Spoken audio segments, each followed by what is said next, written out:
Okay, I think in 4 to 5 minutes we will start. I think people are still joining. So जो लोग mains अभी दे रहे हैं, people who are appearing in mains this year, I want to say something to them. Okay, see, I've been mentoring students for like 7 years. Last 7 years I've been mentoring, but there is one one particular thing that makes topper different from other candidates. Okay, if you ask me what is it, I will share two anecdote. Okay, two anecdote. There was a student, Veer Pratap Singh. Okay, I was in DIS at that point of time.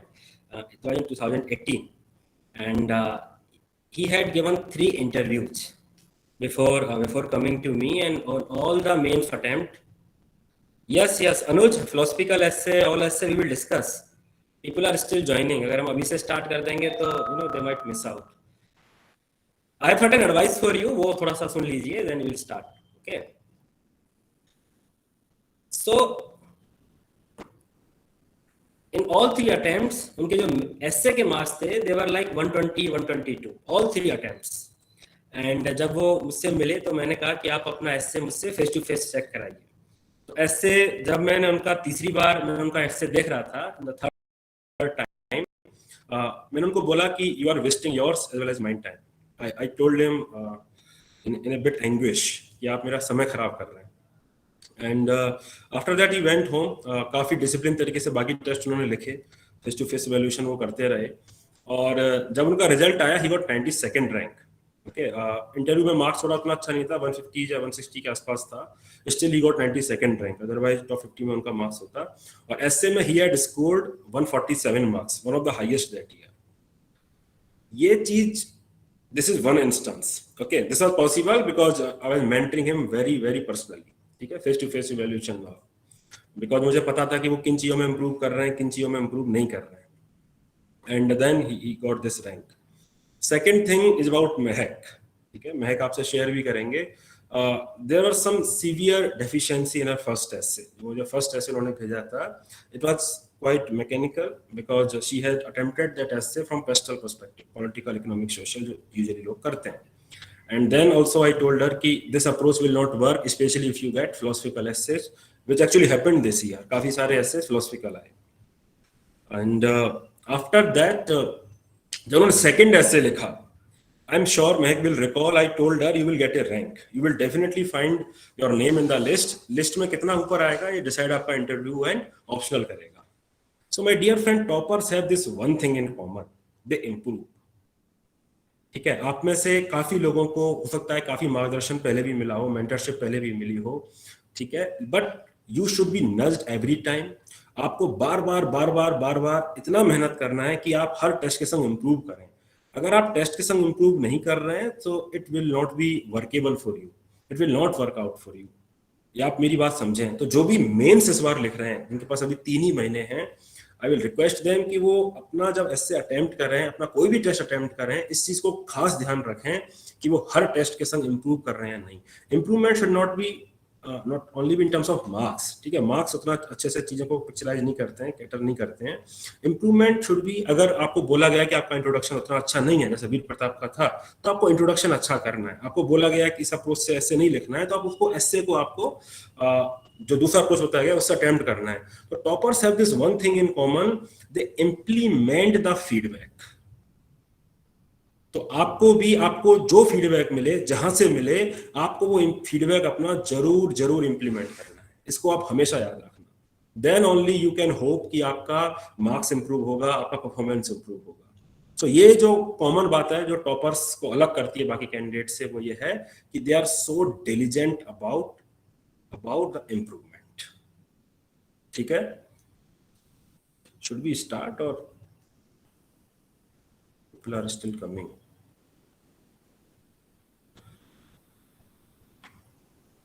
I think 2 minutes more and then we will start. अच्छा, मैं broadly बता देता हूं कि हम इस एसे को कैसे स्ट्रक्चर करेंगे. ठीक है, so that we all know. सबसे पहले we will be taking essay में Mahak will be sharing her own experience. उन्होंने कैसे तैयारी एसे की करी and what was the advice that she has for you guys. ठीक है, आप जो भी प्रिपरेशन कर रहे हैं आपके लिए क्या एडवाइस है, आप कैसे इंप्रूव कर सकते हैं.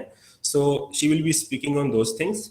After that we had formed a WhatsApp group जिसका लिंक आपको शायद फॉर्म के एंड में आया होगा या गूगल फॉर्म सबमिट किया होगा. उसमें मुझे कुछ क्वेरीज मिले, उस क्वेरीज को मैंने कोलेक्ट किया है और एसेस के इस यूनिट में डाल दिया है. तो वो queries Mahak one by one address करेंगे. ठीक है. After that we will moving on to ethics. In that also, Mehak will be sharing her approach, her experience, and the advice for you. Okay, it is all her show today. Okay, so she will be sharing all her experience. Okay, Khushboo, welcome. ठीक है. So उस experience के बाद, advice के बाद, again मुझको WhatsApp पे जो क्वेरीज मिली हैं ऑलरेडी एथिक्स में, ठीक है, उन क्वेरीज को वन बाय वन हम एड्रेस करेंगे जो ऑलरेडी आ चुकी हैं हमारे पास. लास्ट में we will be addressing the live queries. इसके बाद भी हो सकता है कि आपके पास कुछ क्वेरीज बच जाएं, उन क्वेरीज को हम लास्ट में एड्रेस करेंगे और आप चैट के थ्रू वन बाय वन पूछिएगा. एक रिक्वेस्ट आप लोगों से ये है कि थोड़ा सा इसका जो ब्रेड्थ है, जो स्कोप है सेशन का, उसको नैरो डाउन करते हैं. Specially this session is mostly about essay and ethics. तो जो लार्जर ऑडियंस है वो एसे एंड एथिक्स के लिए इकट्ठा हुई है. सो माय रिक्वेस्ट इज कि आप एसे एंड एथिक्स के इर्द गिर्द ही अपने क्वेश्चंस रखें. महक, आई थिंक पब्लिक एडमिनिस्ट्रेशन उनका ऑप्शनल था, उनके लिए हम सेपरेट सेशन रख सकते हैं बाद में कभी भी. तो ऑप्शनल की ओर ना जाएं, जीएस के बाकी पेपर्स की ओर एज फार एज पॉसिबल ना जाएं. द रीजन बीइंग कि फिर बाकी ऑडियंस का भी टाइम खराब होगा क्योंकि वो एथिक्स और एसए के पर्सपेक्टिव से जुड़े. तो मोटा मोटा हमको एथिक्स और एसए पे अपना जो क्वेश्चंस हैं वो रखने हैं और कोई भी स्पेसिफिक क्वेरी जो आपको एड्रेस नहीं हुई है वो हम लास्ट में पूछेंगे. ठीक है. और लास्ट में क्वेश्चन आंसर फॉर्मेट को रखेंगे और चैट के थ्रू आपको क्वेश्चन पूछने. ठीक है. ऑडियो के थ्रू तो मछली बाजार हो जाएगा ये. तो आई थिंक अब स्टार्ट कर लेते हैं. It's already 6:10, otherwise will be quite late. So let me welcome Mehak Jain. She has scored All India rank 17 this year. Stupendous marks in GS, ethics and essay. And I am very proud of what she has achieved. She has been quite diligent in her approach और काफी मेहनत उन्होंने करी है. And yes, Rishu, this question will be addressed. Philosophical essay काफी pain point है. We'll definitely address this. ठीक है. So Mehak, could you open the video and mic?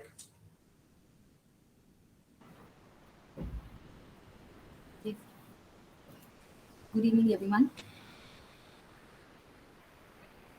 My name is Mehak Jain, and I have secured All India rank 17 this year, and I am here to share my essay and ethics strategy, obviously guided by Piyush sir.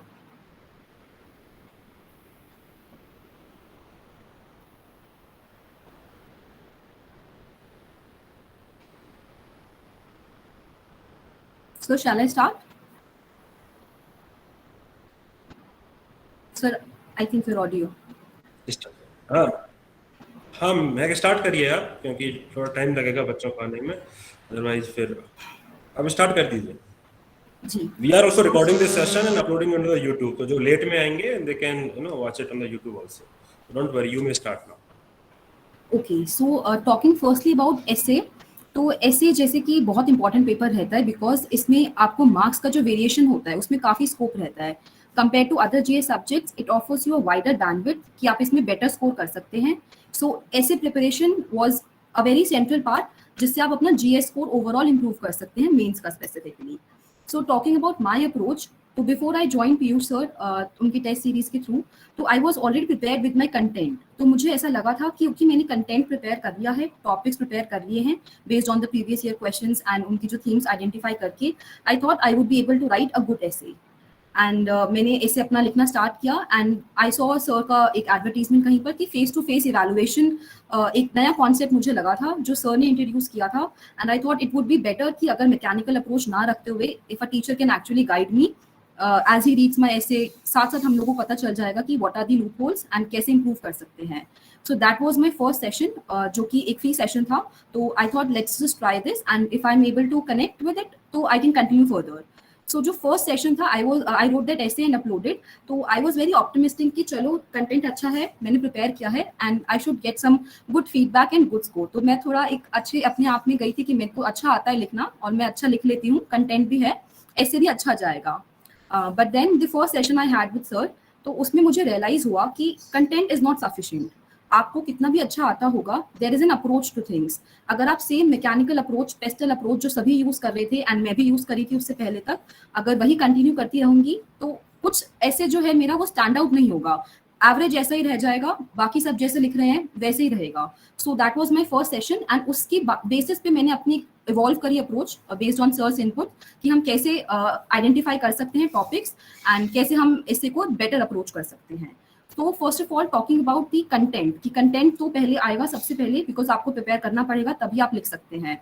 सो मैं I am a very notes making kind of a person. मुझे हर चीज के जितना मैं organise feel करती हूँ, जितने मैं नोट्स बनाती हूँ, the better I more confident I feel about my preparation. If I have everything sorted, notes हैं, रिवाइज करो उसको, दोबारा से इंटरनलाइज करो and then attempt. So first मेरी जो एडवाइस रहेगी कि अगर आप थोड़े से कुछ कॉमन आइडेंटिफाइबल थीम्स जो होते हैं, but then UPSC is unpredictable and इस बार जितने भी नोट्स बनाए थे, जितने भी कॉमन थीम्स आइडेंटिफाई करे थे, they were not very much helpful, because इस बार सारे ही टॉपिक्स जो थे वो फिलोसफिकल थे। बट देन आप जो कर सकते हैं वही करेंगे, कंट्रोल द कंट्रोलेबल्स। सो जो अगर आपको कुछ थीम्स आइडेंटिफाई हो रही हैं उस पर आप आइडेंटिफाई करिए थीम्स को, बेसिक कंटेंट प्रिपेयर कीजिए। विमेन हो गया, विमेन एम्पावरमेंट हो गया, एनवायरमेंट हो गई, science and technology related questions हैं। So some themes can be identified and उस पर आप कंटेंट प्रिपेयर कर सकते हैं। नाउ टॉकिंग अबाउट की प्रिपरेशन के लिए कंटेंट हो गया, then it's about introduction. Introduction सबसे इंपॉर्टेंट है ऐसे के लिए, तो इंट्रोडक्शन भी मैं प्री प्रिपेयर करके रखती थी। And again pre prepare introduction जो थे, okay I try to speak in English, but थोड़ी ऑडियंस हिंदी भी है, सो आई वुड प्रेफर कि अगर हम दोनों को एड्रेस कर सकते हैं। तो इंट्रोडक्शन भी अगेन प्री प्रिपेयर रख सकते हैं एंड एक इंट्रोडक्शन में नॉट वर्क, बट जब आप 5, 6, 10, 12 इंट्रोडक्शन प्रिपेयर कर लेते हैं, it gives you the thinking ability. मैंने जो इंट्रोडक्शन प्रिपेयर किए थे, आई प्रिपेयर्ड अराउंड 20-25 इंट्रोडक्शंस और maybe more, but I use none of them in the exam. Exam में मैंने जो 2 एसेज थे वो बिल्कुल डिफरेंट थे, उनमें कुछ और ही इंट्रोडक्शंस लिखे थे, बट बिकॉज वो प्रिपरेशन होती है, बिकॉज आपने बैकग्राउंड में वो काम किया होता है, तो आप जल्दी से एजिलिटी के संग उसी टाइम पे ऑन द स्पॉट एक इंट्रोडक्शन सोच के बना सकते हैं, which also makes sense and connects with the topic. Next is I would say time management and choosing the essay. तो चूजिंग एसे में सबसे फर्स्ट जो मोस्ट इंपॉर्टेंट पॉइंट रहेगा वो रहेगा अंडरस्टैंडेबिलिटी। इस बार की अगर आप पेपर देखेंगे 2021 का, all of the essays were so abstract and philosophical. तो सबसे जो आपका फर्स्ट क्राइटेरिया रहना चाहिए, that is understanding the topic. अगर आप खुद ही टॉपिक को नहीं समझेंगे तो ऑब्वियसली आप दूसरे को भी अपनी बात नहीं समझा पाएंगे। तो first being understandability. Second I would से जो सेकंड चीज रहेगी कंटेंट। समझ आने के बाद आपको अल्टीमेटली उसके ऊपर 1000 to 1200 वर्ड्स का ऐसे लिखना है, so you should have content. And अगर आपको कहीं लगता है कि ये दोनों चीजें मेरी 1-2 एसेज में जा रही हैं, तो थर्ड आई वुड से जिसका इंट्रोडक्शन आप मोर रेडीली सोच सकते हैं, because introduction is the gateway to your essay, तो वो बहुत आई कैचिंग एंड बहुत अट्रैक्टिव होना चाहिए। If you have prepared something, अगर आपको लगता है कि ये बेटर कनेक्ट हो जाएगा, तो आप वो ऐसे चूज कर सकते हैं। Then English I would say simple English but expressive होना चाहिए। सिंपल इंग्लिश का मतलब ये नहीं है कि आपने बिल्कुल ही ब्लैंड, जैसे हम नॉर्मल जीएस आंसर्स लिखते हैं वही स्टाइल में लिखें, बहुत ज्यादा हाई फाई इंग्लिश नहीं चाहिए होती, but if you more expressive, more creative in your writing, it obviously gives you an edge. Then I think most of the things I've addressed regarding the introduction, content and attempting.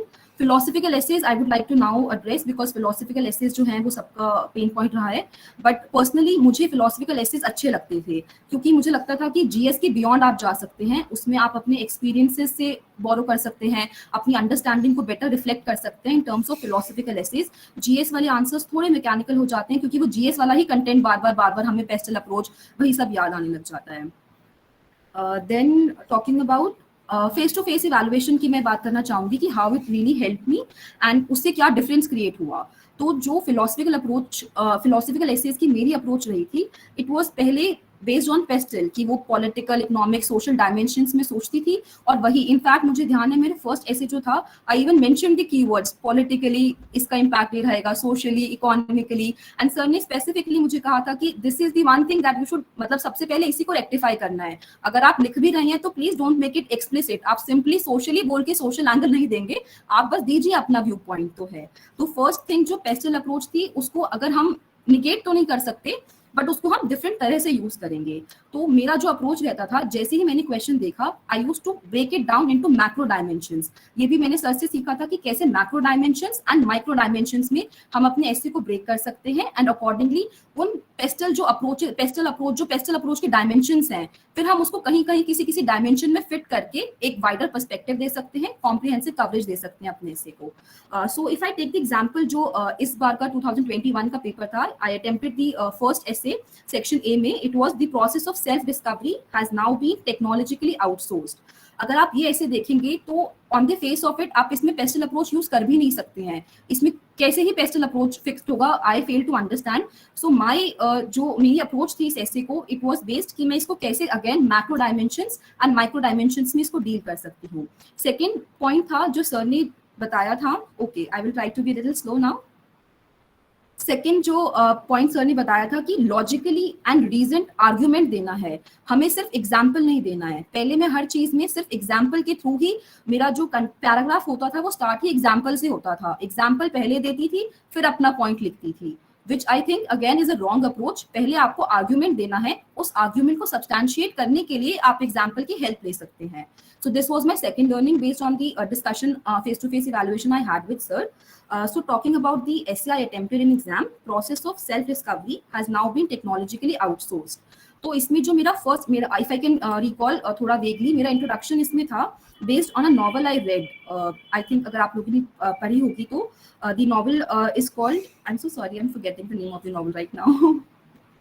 Santiago. It was based on the process of I'll get back to with you on this.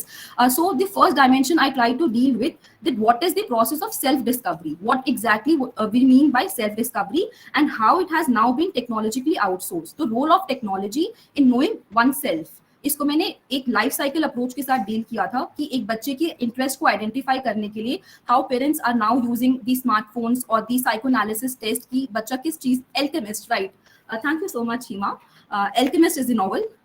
I'm so glad कि Santiago से आपने connect कर लिया, thank you so very much. So yes, that was the novel, and उसका introduction यही था that Santiago took a very long journey. He went to the pyramids, Egyptian pyramids, to discover his own self. But now we just log into social media websites and platforms to see कि हमारे को कितनी acceptance मिल रही है वहाँ पे, and that is how we actually discover ourselves based on the views of others. So something on these lines was my introduction. Then I talked about what is self-discovery and how technology is aiding it using a life cycle approach. कैसे हम एक छोटे से बच्चे के interest भी उसके YouTube feed को देखते हुए कि वो कौन सा खाना खाते हुए, कौन सा फूड, कौन सा म्यूजिक एंजॉय कर रहा है, कौन सा सीरियल कार्टून एंजॉय कर रहा है, that is how we try to identify his or her interest. And then how we grow up, तो हम जब अपने साइंस लेना है, कॉमर्स लेना है, again we try to take up test कि हम टेस्ट ले रहे हैं, they analyse our personality. So something on these lines, life cycle approach करते हुए मैंने use of technology in the process of self discovery को डिस्कस किया, एंड देन आई डिस्कस्ड कि इसके क्या पॉजिटिव्स हैं। It is more objective if we say so, because हम लोग काफी बार कंफ्यूज रहते हैं, अपने इमोशंस को खुद नहीं समझ सकते हैं, बट टेक्नोलॉजी का यूज करते हुए we can verifiable, measurable, objective criterias के बेसिस पे हम जज कर रहे हैं। So it has some positives, but मेरा ऐसे थोड़ा सा नेगेटिव इसमें टिल्टेड था, बिकॉज आई प्रेफर्ड कि इसके नेगेटिव कॉन्सिक्वेंसेज ज्यादा हैं, बिकॉज एक जो ह्यूमन टच है वो कम हो रहा है एंड डिस्कनेक्ट फील हो रहा है अपने आप से। So this was the next thing that I discussed, the positives, the negatives, and then I concluded the essay. Mehak, although it's a monologue for you इसीलिए I for was quite asking some if it time. would be better if we can have questions. आप question पूछिए and then I can answer one specific part of the question. तो थोड़ा break आ जाएगा। तो ठीक है, तो अब हम यस तो ऐसा करते हैं, आप अपना जी essay सर, को हो गया बता I think लीजिए, उसके बाद हम essay. We are queries done के with फॉर्म it. में।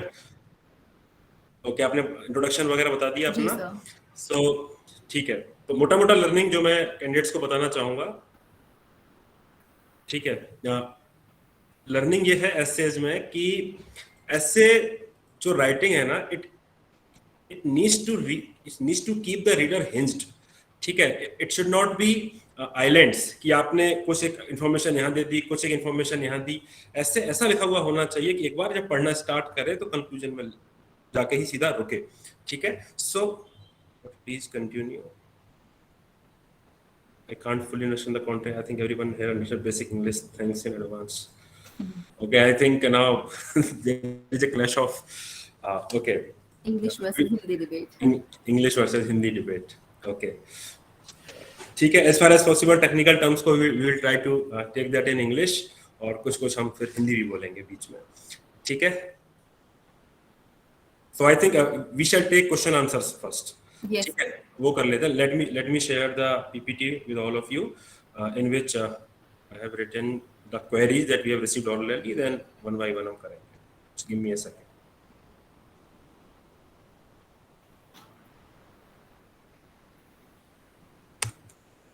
अच्छा, ये महक जैन ने अभी फेस टू फेस इवैल्यूएशन की बात करी है। So face to face evaluation थोड़ा बड़ा ऑड लगता है कि ऑनलाइन मोड में हम कैसे इसको करते होंगे, ठीक है, but what we actually do कि आप अपनी कॉपी सबमिट करते हो स्कैन करके पोर्टल पे। Am I still audible? Okay, so आप लोग अपनी कॉपी स्कैन करके सबमिट करते हो, हमारे पोर्टल पे कॉपी आ जाती है। After that you book A slot with us. Yes, Mandy, we will address that. So you can book a slot with us to book the face-to-face evaluation. आपको एक link slot दे दिया जाता है। For example 3 to 5 में we will be available to evaluate essays. Then you can book the slot as per your convenience. 3 से 3:30 या 4 से 4:30 you may book the slot. Based on that slot, a Google Meet link will be shared with you just like this, and we will be sitting across. Screen के उस पार होंगे, इस पार हम होंगे, और बीच में होगी आपकी कार्यभूमि copy, and then I will be reading the copy one by one. जैसे महक बता रही हैं, इन्होंने वही पॉलिटिकल इकोनॉमिक सोशल जो लिखा हुआ था, ऐसे ही वो कॉपी आपके बीच में रहेगी, and we will be telling you कि ये हेडिंग में ये कमी है, इस हेडिंग में ये कमी है, एंड इसमें आ रहा है कि आपने अलाउड नहीं किया ज्वाइन करना 2 लोगों को, ठीक है।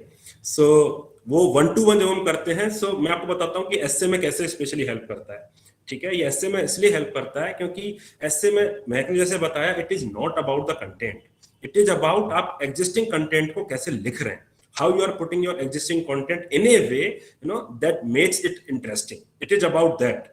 So that thing needs to be conveyed to the student through different examples. Examples कौन से? Example based on the candidate's own content. For example, more often than not, I was asked a simple question by the candidate, sir, how can I maintain the continuity? How can I maintain the continuity by using this particular information that I have shared? So I used to rephrase the entire statement in front of candidate just to show him the path कि आप ऐसे इसको continuity maintain कर सकते हैं, ठीक है। जैसे महक ने पॉलिटिकल इकोनॉमिक सोशल लिख रखा था, तो मैंने बोला था कि अगर आपको हेडिंग भी अगर बतानी है तो अपफ्रंट पॉलिटिकल इकोनॉमिक सोशल मत लिखिए, जो की आइडिया है या की जो टर्म्स है उसको आप लिख सकते हैं। So all I am saying is face to face evaluation makes it possible कि आप one by one you get to understand the problem, you get to understand the problem in your essay, and you can discuss it with your mentor right then and there ki what is the problem, how you can improve upon it, what are the alternative approaches. That is not possible in normal evaluation, in normal mains evaluation. So that is how this face to face evaluation is especially helpful. Okay, continuity की बात कर लें, dimensions open करने की बात कर लें। जैसे महक ने बताया, इन्होंने पहला पेस्टल अप्रोच से कर रखा था, तो उन्होंने बोला कि सर मैं कैसे लिखूं, तो मैंने इनको बताया था कि ऐसे आप मैक्रो कर सकते हैं, माइक्रो कर सकते हैं। उसमें अभी टाइम नहीं है, उसको हम ओपन अप करेंगे, यूट्यूब पे सेशन ऑलरेडी है, और मैं कल एक और सेशन लूंगा, वहां पे डिटेल में डिस्कस को कर लेंगे। तो देन आई टोल्ड हर कि आप इसी कंटेंट को ऐसे ऐसे करके मैक्रो एंड माइक्रो डायमेंशंस में कर सकते हैं, and then you may weave in your micro dimension pestle approach in this micro dimension only, ठीक है। So this is possible. तो इससे क्या होता है, you get to internalise the feedback because all your doubts are addressed then and there, you get to understand the kind of mistake you are doing and why it is a mistake in the first place, and when you understand why it is a mistake in the first place, you tend to avoid it in the examination.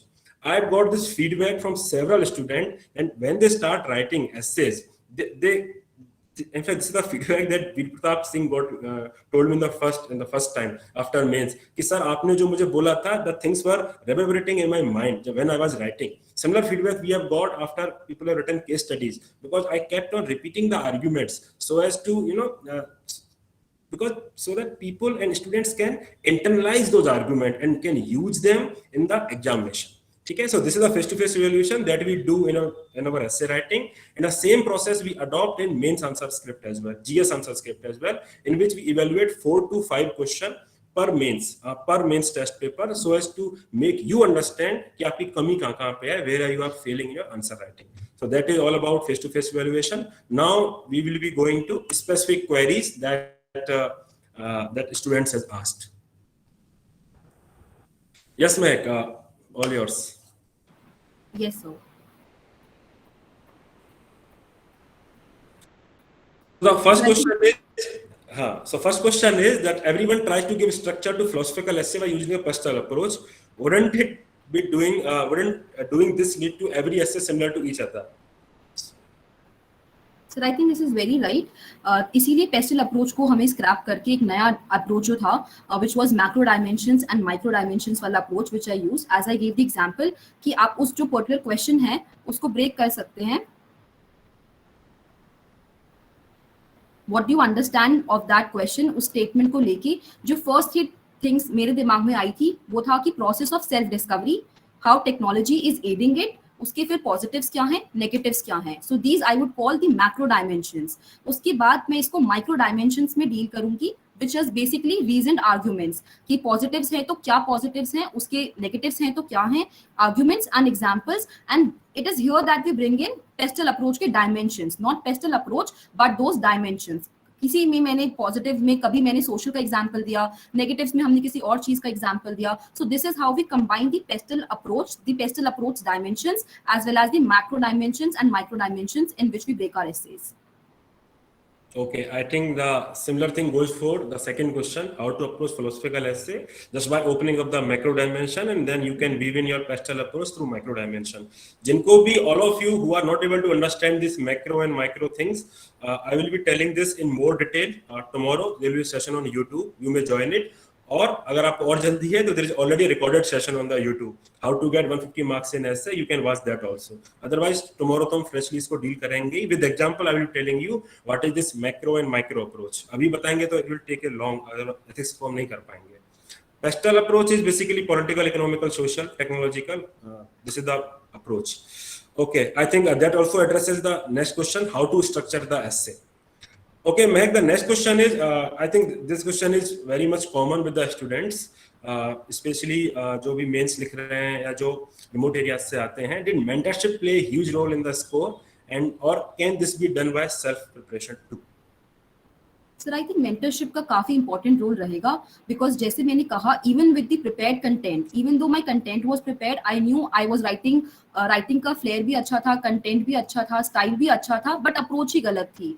तो अगर गलत approach के संग even if with all the right things and wrong approach you won't get the score that you expect. So I think mentorship आपको आपकी गलतियां identify करने में एंड उसके ऊपर एक्शनेबल इनपुट्स, गलतियां शायद से एक मैकेनिकल जो टेस्ट हम लिखते हैं जो मैंने ऑलरेडी और भी टेस्ट दिए थे, काफी जगह पहले भी ट्राई किया था, they also pointed out my mistakes. It was not that कि मुझे मिस्टेक्स पता नहीं चल रही थी, but how can I actually improve upon those mistakes. जैसे पॉलिटिकली सोशली उन्होंने बोला कि ये नहीं यूज करना है, तो कैसे उसको ना यूज करते हुए क्या यूज करना है, वो मेंटरशिप और फेस टू फेस इवैल्यूएशन में you get a better feel of it, better understanding of it, and that has definitely helped me improve the score. Okay, I would like to add that see mentorship, coaching, ठीक है, these are buzzword और थोड़ा negative connotation इनका आ गया, ठीक है, और ये मैं डिनाई नहीं करूंगा, it is because of certain wrong practices that have been adopted. But जो मेंस लिख रहे हैं उनके लिए मैं एक बात ये जरूर कहना चाहता हूँ कि सी अगर आप कितना भी मेहनत कर रहे हैं, आप एक आंसर को बार बार मेहनत करके लिख रहे हैं और गलत तरीके से उसको अप्रोच कर रहे हैं, तो इन द एंड आप गलत तरीके से ही उसको एग्जाम में लिख के आएंगे and it will cost you huge marks. आप इमेजिन करिए अगर महक ही पेस्टल अप्रोच कंटिन्यू कर जाती है अपने एसेज में, इट वाज नॉट पॉसिबल कि she would have got those kind of marks जो भी इनको मिले हैं. ठीक है, इसके लिए मैं ये बिल्कुल नहीं कह रहा हूं कि आप किसी कोचिंग को ज्वाइन करें, मैं बस ये कह रहा हूं ऑलरेडी आपको फ्री में अवेलेबल काफी सारा कंटेंट है. हमने अपने YouTube पे काफी चीजें डाल रखी हैं. एक वीडियो है how to get 150 plus marks in the essay, आप वो देख लीजिए, आपको फ्री में अवेलेबल है. ठीक है, so many videos are available for free only, आप वहां से भी गाइडेंस ले सकते हैं. बट आप आइसोलेशन में तैयारी मत करिए, आप इंप्रूव करिए, डेफिनेट स्ट्रक्चर में तैयारी करिए. So next question Mahak is, did you use charts in the essay? What will you recommend? You are mute. You are muted. Sorry, sir. So I don't think कि using charts is a very good idea in the essay, and then it also depends कि subject क्या है. But on the whole, अगर one word answer है तो I would not prefer using charts in the essay Also, sir, many people are asking what is this pestle approach. So pestle approach is basically हम कितने dimensions को touch कर सकते हैं, उसके लिए keyword है ये political, economic, social, technological and environmental or ethical and legal. So this is the pestle approach जिससे basically students try to collect की dimensions, हम किस topic को किस किस dimension से touch कर सकते हैं, pestle approach. So this is about it. Okay, so Meg, did you divide your essay that you wrote in the UPSC actually in the subheadings? That is the next question. Yes sir, I did divide my essay into subheadings, और ये मैं अपनी जो practice essays थी उनमें भी करती थी and actual exam में भी I tried to divide my essays, and जो मेरी essay की headings रहती थी वो थोड़ी creative करने की कोशिश करती थी, but headings would resonate with the macro dimensions जो मैंने mention किए, उसी से मैं अपनी borrow करती थी. Usually 2 to 3 headings subheadings में try करती थी, not more than that. ठीक है, तो यहाँ पे I would like to add also कि हेडिंग्स जो भी दो it should B innovative.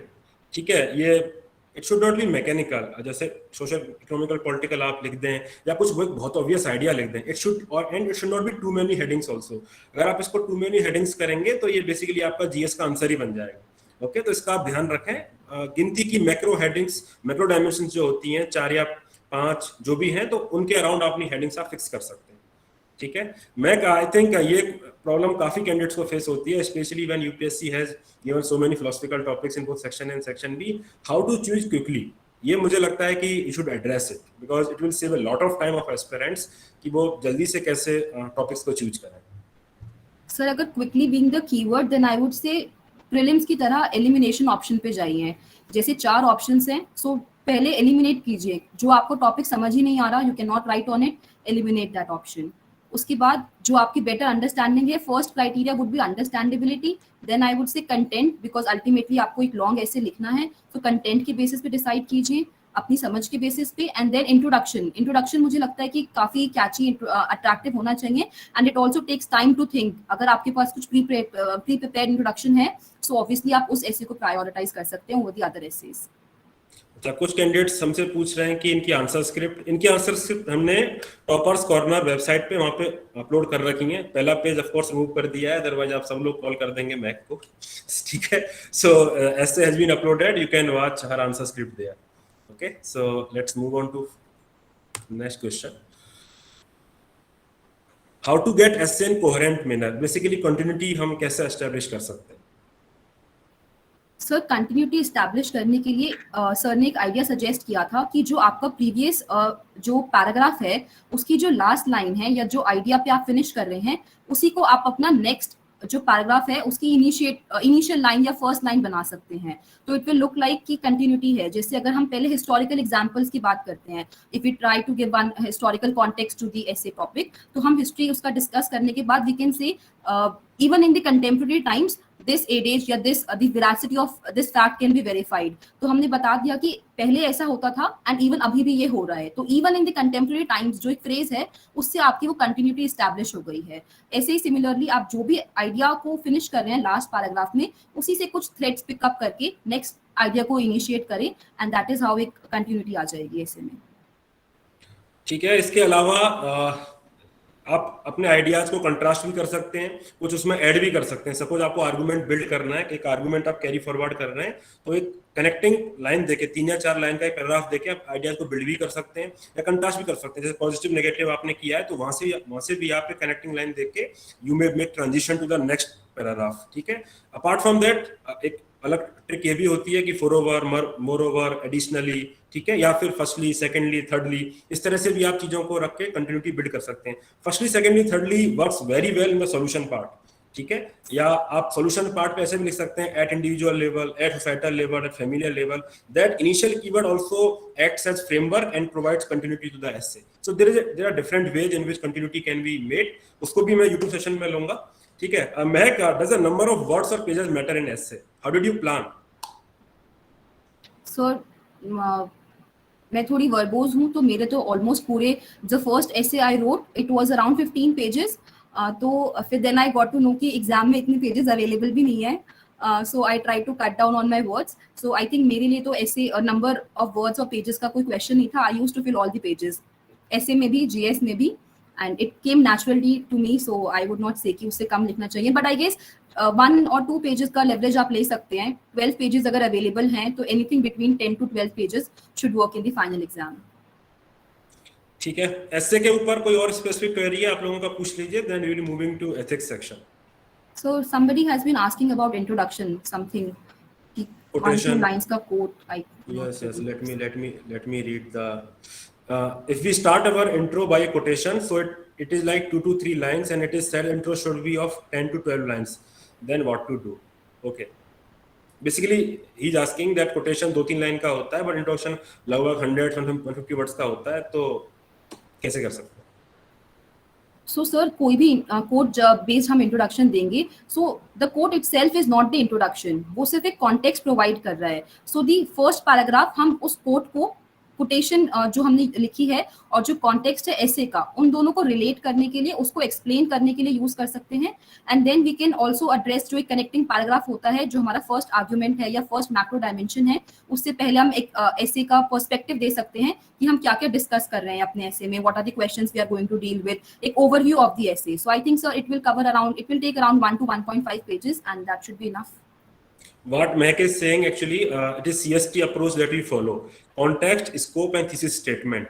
So जो आप quotation दे रहे हैं, it actually sets the context only. You need to explain, थोड़ा सा 1-2 लाइन में explain आपको करना है quotation को, and then link it to the essay topic very explicitly. And then perhaps you need to build the scope कि what are the all broad macro dimensions that you are going to cover in the introduction only, so that the examiner may have a glimpse कि आप मोटा आप क्या लिखने वाले हो, and then the thesis statement, basically your own opinion about the essay topic. ठीक है, so that is how you can build your introduction. एक क्वेश्चन पूछा है कि,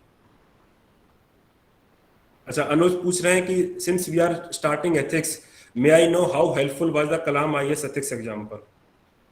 अनुज पूछ रहे हैं कि कलाम IAS के ethics का एग्जाम्पल कैसे हैं? सर एग्जाम्पल्स तो सभी हेल्पफुल हैं, इट्स ऑल अबाउट कि आपको उसको इम्प्लीमेंट, एक्चुअली उसको कनेक्ट करके लिखना आना चाहिए. सो एग्जाम्पल्स कहीं आपको वन सोर्स तो नहीं मिलेगा. मेरा फर्स्ट सोर्स न्यूज़पेपर की खुद की रीडिंग्स रही थी. I used to maintain a separate notebook for ethics. उसके बाद उसमें मैं 4 सेक्शंस में उसको डिवाइड करती थी. एक में मैं कोट्स एंड फ्रेजेस कलेक्ट करती थी, एक में मैं एग्जाम्पल्स कलेक्ट करती थी, थर्ड में आई यूज टू आइडेंटिफाई कि कुछ पॉसिबल केस स्टडीज हैं क्या जो हम न्यूज़पेपर से कलेक्ट कर सकते हैं, which could be a potential case study, and हम उसको एग्जाम्पल की तरह भी कोट कर सकते हैं. एंड देन वो सेक्शन जो फोर्थ सेक्शन था मेरा, that was for section A, जो थ्योरी पार्ट है. अगर बाय चांस हमें कई बार राइट्स एंड ड्यूटीज पे रिलेटेड हमें एडिटोरियल्स मिल जाते थे, तो कुछ कॉन्क्रीट पॉइंट्स अगर मुझे न्यूज़पेपर से मिल जाते थे तो वो सेक्शन ए के लिए रखती थी. एंड देन उस एग्जाम्पल लिस्ट को मैंने काफी सारे जो सर ने डिस्कस करे हुए हैं, यूट्यूब आई गेस प्लेलिस्ट थी सर यूट्यूब की, उसमें भी identified many keywords from the syllabus, and उस पे काफी सारे एग्जांपल्स हमने डिस्कस किए थे. I remember specific case studies जैसे corporate governance also sir I think we discussed, तो आपने उसमें फेसबुक का एग्जांपल दिया था, टाटा का एग्जांपल दिया था, आई स्टिल रिमेंबर अतुल्य इनिशिएटिव. तो आई थिंक ये वीडियोस का काफी बेनिफिट रहता है कि मैंने आई गेस 1-1.5 साल पहले सुनी होंगी, बट आई कैन स्टिल वो, और सर की आवाज में ही सुनाई देता है एग्जाम में भी, तो दैट रियली हेल्प्स. तो वीडियो सेशंस मैंने करी थी, and then examples and case studies के लिए पर्टिकुलरली मुझे बहुत हेल्प मिली थी उन वीडियोस से, एंड वो सबके लिए फ्रीली अवेलेबल हैं. तो आप पहले एक बार देखिए, समझिए. If you like the approach then you can obviously consult sir. अच्छा, मैं यहाँ पे एक बात बोलना चाहूंगा कि मैग ने बोला कि जैसे हमारी आवाज उनको सुनाई देती थी. फ्रेंड से क्यों होता है, मतलब आप ऐसा सोचिए, ऐसा क्यों हो रहा है? ठीक है, जब आप एग्जाम में पेपर अटेम्प्ट कर रहे हैं, आप ऐसा क्यों हो रहा है? ऐसा इसलिए हो रहा है क्योंकि जो भी कंटेंट आप पढ़ रहे हैं वो आप इंटरलाइज कर चुके हैं. अब महक ने अगर वो कंटेंट यहाँ से सुना है, हमसे सुना है, तो हम उनको याद आएंगे. अगर आपने किसी बुक से पढ़ा हुआ है तो आपको बुक याद आएगी कि बुक के लेफ्ट हैंड पेज पे टॉप राइट कॉर्नर में ये कंटेंट यहाँ था, राइट हैंड पेज पे बॉटम राइट कॉर्नर में ये कंटेंट यहाँ था. इट हाईलाइट्स कि आप कितना फोकस्ड है अपनी पढ़ाई पे. So this is nothing, I think nothing great about me. All the greatness is about Mehak because she was able to focus that much while listening to the video. तो आप भी जब अपनी पढ़ाई कर रहे हैं, you should also focus that much कि आपको याद रह जाए कंटेंट वहीं की वहीं और आप एग्जाम में रिप्रोड्यूस कर पाए. ठीक है, अब है कुछ क्वेश्चन पूछ रहे हैं. Sometimes topic in the essay are very personal, especially in philosophical essays. Can we use our own personal examples like we do in ethics? Sir I think we can use, बस हमको उसको थोड़ा present subtle way में करना पड़ेगा इन refined language, और हमें मतलब इस चीज का ध्यान रखना चाहिए कि पर्सनल एग्जाम्पल है तो पर्सनल डिटेल्स नहीं जानी चाहिए उसमें। एंड सेकेंडली कनेक्टेड अगर एग्जाम्पल है, रेलेवेंट है, तो वी कैन यूज थोड़ा एनोनिमस रह के हम अपना पर्सनल एग्जाम्पल भी कोट कर सकते हैं। अच्छा, इसमें इस बात का जरूर ध्यान रखना है, जैसे मैंने कहा कि पर्सनल डिटेल्स नहीं जानी चाहिए। नाम, अब पता चला आपने अपना नाम, एड्रेस सब लिख दिया, you will definitely get penalty marks from the UPSC. Okay, so personal details नहीं देनी है, but personal examples, broad story line आप डेफिनेटली दे सकते हैं अपने एसेज में या कहीं भी। ठीक है, आई थिंक मैं let's move on to ethics. Ethics में you have got very stupendous marks. Okay, 127 marks are no mean feat this year. So बताइए आपने कैसे किया 127 marks? Sir as I already discussed, मेरी बेसिक जो अप्रोच रही थी वो मेरी नोटबुक थी, जैसे मैंने मेंशन किया। So I use to maintain that notebook 4 divisions में। एंड न्यूज़पेपर से, क्योंकि मुझे लगता है कि बहुत सारा रेडीमेड कंटेंट अवेलेबल है and we should make use of it, but then एक ऑथेंटिसिटी का फैक्टर भी हमें ऐड करना चाहिए। कुछ डिफरेंट करने के लिए थोड़ी मेहनत हमें खुद भी करनी चाहिए। एंड न्यूज़पेपर आप एनीवे रीड कर रहे हैं everyday, I believe current affairs के लिए, जीएस के लिए, तो आप जो कर ही रहे हैं उस एक्सरसाइज में you just have to be more cautious and keep an eye for things जो आप यूज कर सकते हैं। तो जैसे मैं न्यूज़पेपर रीड करती थी, मैंने उसी में से कलेक्ट करने स्टार्ट कर दिए थे phrases, examples and content. Also for section A particularly आप कोई भी बुक भी रेफर कर सकते हैं, कोई कोचिंग मटेरियल का, इंस्टीट्यूट का जो उनकी प्री प्रिपेयर्ड कंटेंट होता है, बिकॉज मोस्टली वो सेम ही रहता है, उतनी डायरेक्ट क्वेश्चंस एग्जाम में आते भी नहीं है, बट वो बेसिक कंटेंट आप कहीं से आउटसोर्स भी कर सकते हैं, वो प्रिपेयर कर सकते हैं। एंड केस स्टडीज के लिए जो मेरा बेसिक सोर्स था वो सर की केस स्टडी के डिस्कशंस थे, यूट्यूब पे फ्रीली अवेलेबल थे डिस्कशंस, तो मैंने पहले वो डिस्कशंस देखे। उससे हम आइडेंटिफाई कर सकते हैं that there are some broad frameworks या थीम्स जो हर केस स्टडीज में इन जनरल अप्रोच समझ में आती है कि कैसे हम किसी प्रॉब्लम को डील कर सकते हैं। लाइक आई रिमेंबर एक क्वेश्चन था, पर्टिकुलर केस स्टडी थी, प्रीवियस ईयर क्वेश्चन की ही थी, उसमें we were asked to make a policy किसी सब्जेक्ट पे, I am not very sure कि क्या सब्जेक्ट था वो, tribal policy related something like that. तो हमें policy, rehabilitation policy, rehabilitation, right. तो हमें पॉलिसी फ्रेम करनी थी। Now this was a question कि जो एग्जाम पे अगर हम डायरेक्टली जाके सोचेंगे तो शायद हमें कुछ टाइम लग जाएगा। हम आंसर ऑब्वियसली लिख सकते हैं, बट टाइम भी एक मेजर कंस्ट्रेंट रहता है एग्जाम में। सो अगर आप देखेंगे तो वो क्वेश्चन जो है वो सिर्फ एक ही बार आया हुआ है प्रीवियस ईयर क्वेश्चन में, so there is every possibility कि वो कभी ना कभी किसी और फॉर्म में रिसरफेस कर जाए दोबारा से कमिंग एग्जाम्स में। तो मैंने वो डिस्कशंस को फॉलो करा, उसमें सर काफी सारे अप्रोचेस बताते थे कि कैसे हमारी अप्रोच लेनी चाहिए केस स्टडीज को लेके, एंड सम स्टैंडर्ड आर्ग्यूमेंट्स, जो स्टैंडर्ड आर्ग्यूमेंट्स होते हैं वो हमें क्विकली अपनी बात को कहने में एक रीजन तरीके से हेल्प करते हैं। तो स्टैंडर्ड आर्ग्यूमेंट्स पता चल गए, अप्रोचेस पता चल गई, and then practice. Practice I think ethics में सब चीजों को बीट करता है practice, because it is not about what you have और what you know, it is about how you write it. Examples को प्रैक्टिस कर सकते हैं, केस स्टडीज को प्रैक्टिस कर सकते हैं। I literally practised every single question from 2013, section A, section B, मुझे लिटरली हर क्वेश्चन पता था। एटीट्यूड रिलेटेड जितने भी क्वेश्चंस थे, अगर आपने वही क्वेश्चंस लिख लिए, उन्हीं को प्रिपेयर कर लिए, योर प्रिपरेशन इज डन। उसके बियॉन्ड आपको जाने की जरूरत भी नहीं है, बिकॉज एग्जाम में भी रिसाइकल्ड फॉर्म में वही क्वेश्चन आएगा। You just have the content, you have to modify it as per the demand of the question, and then you can write it. So if I can summarize her strategy, एक तो हो गया content part पे। Content part पे it was about picking up the current affair examples, case study, etc. from the different sources that any aspirant might be coming across. Maybe newspaper, maybe coaching materials, maybe any topper's answer script. So it is basically about consolidating all the knowledge at one place and then remembering it. The second part is application. Application about whatever you have learned should be on the paper. Otherwise तो कोई मतलब नहीं है आपके पढ़ने का। ठीक है, so these two things you must practice. Case studies and section है रिक्वायर सर्टेन अप्रोचेस। ठीक है, वो अप्रोच हमने डिस्कस की हुई है। आप वो अप्रोच जैसे बोल रही हैं कि स्टैंडर्ड आर्गुमेंट्स मिल जाते हैं। ठीक है, जैसे एक स्टैंडर्ड आर्गुमेंट होता है कि सिर्फली स्लोप। ठीक है, हम सिर्फली स्लोप हम कर दें, बेसिकली एक ग्रेटर गुड को दिखाते हुए हम छोटा सा गलत काम कर दें। तो ये ऑप्शन हमेशा आप किसी ना किसी स्ट्रिक्ट केस स्टडी बना सकते हो कि मैं अगर कोई स्कीम के लिए आ रहा है और स्कीम पे अगर उसके पास डॉक्यूमेंट्स अगर नहीं है, ठीक है, लेकिन वो मर जाएगा, भूखा मर जाएगा, तो मैं इनके लिए रूल ब्रेक कर दूंगा, हो गया सिर्फ स्लोप। ठीक है, तो ये स्टैंडर्ड आर्गुमेंट है जो आप कहीं भी लगा सकते हो। तो इसके भी स्टैंडर्ड काउंटर आर्गुमेंट है। If you can remember those counter argument, it will be very very easy for you to reproduce them in the examination. It will save a hell lot of time of yours and you will get very good marks because you all have standard arguments. ठीक है, तो that should be your approach. You should be able to categorise and identify the different arguments कि ये approach, ये arguments मेरे यहाँ लगेंगे, ये आर्गुमेंट्स मेरे यहाँ लगेंगे, and then should remember them. When you practice them so much, like Mehak has done with respect to previous year questions, those arguments will be ingrained in your subconscious mind and they will be playing when you are writing. Okay, तो ये आप जरूर करें अपने उस पे. This is a playlist that Matt was talking about. ये ethics terminology series है जो हमने उस समय पोस्ट करी थी. इस टर्मिनोलॉजी सीरीज में you can see I have discussed so many ethical terminologies with definitions, examples from multi dimensional historical example, administrative example, ठीक है, examples from private sector, so that there can be a huge value to whatever you are learning. छोटा example आप याद कर रहिए लेकिन जगह उसको लगाइए, ठीक है. It will be very helpful. Then this is the discussions that Mehak is talking about. Case studies के discussion जो हमने किए थे, how to make section A of ethics paper scoring, how to write case studies. इसमें section A के भी हमने जो different previous year questions हैं UPSC के वो pick किए थे. In fact, all these videos were part of our larger program that was called MMP sessions. Okay, MMP sessions में जो ethics के videos थे वो हमने publicly available कराए थे सारे के सारे, because we felt कि it would help large number of aspirants. ठीक है, वो अभी भी हमारी वेबसाइट पे अवेलेबल हैं. सो ये एमएमबी प्रोग्राम क्या था, एक मिनट मैं बस आपको बता देता हूँ. एमएमबी प्रोग्राम बेसिकली हमने ऐसा किया हुआ था उस समय कि जो यूजुअली मेंस टेस्ट सीरीज होती है, it is my firm belief कि mains test series does not actually help you in writing quality answer, because what aspirants usually do in mains test series, their whole focus is on time management कि कितने questions वो इस 3 घंटे में कर पाते हैं, rather than focusing on the quality of the answer.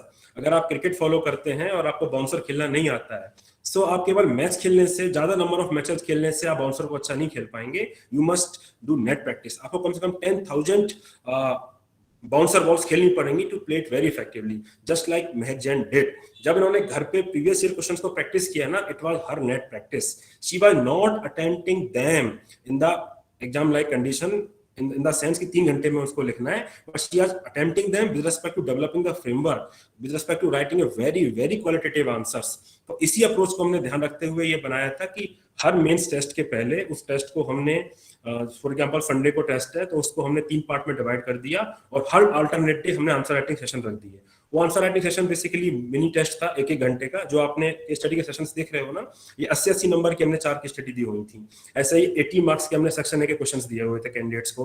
तो सुबह अराउंड 10 AM वो क्वेश्चन हमारे वेबसाइट पे पोस्ट होते थे, पोर्टल पे, टेलीग्राम चैनल पे पोस्ट होते थे, और शाम में हम उनका डिस्कशन लेते थे. तो उससे क्या होता है कि जब आपका फोकस इसी पे है कि मैं कितना बेहतर आंसर लिख सकता हूँ, लिख सकती हूँ, then you tend to develop those frameworks कि अच्छा ऐसे शांसर लिखना है. और जब शाम में डिस्कशन होगा तो यू कैन कोरिलेट कि अच्छा ये अप्रोच से ये फायदा है, ये अप्रोच से ये फायदा है, एंड देन आपकी क्वालिटी बहुत ज्यादा इंप्रूव करती है. एंड देन इसके वीक के एंड में उसको रिवाइज कर लीजिए and then next test series का अपना पेपर दे लीजिए, जो भी आप टेस्ट सीरीज फॉलो कर रहे हैं. So basically all I am saying is, अभी भी आप अगर मेंस टेस्ट सीरीज किसी भी इंस्टीट्यूट की ज्वाइन करें, वो उसको एंड ना माने, that is only A means. ठीक है, specially of time management.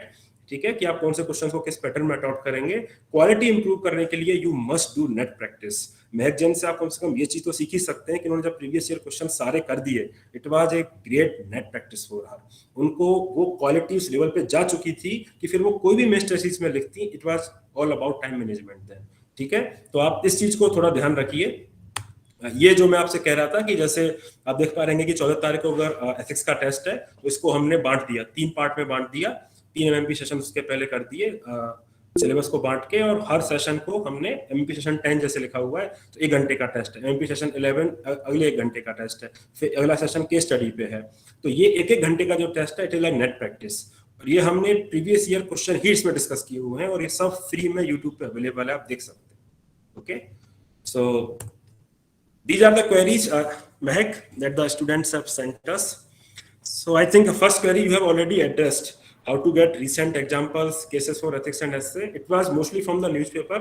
Okay, one thing I would like to add, candidates जिनके attempts बढ़ चुके हैं, for example 3rd attempt है, 4th attempt है, 5th attempt है, they often find it very mundane to read the newspaper because the arguments are more or less similar.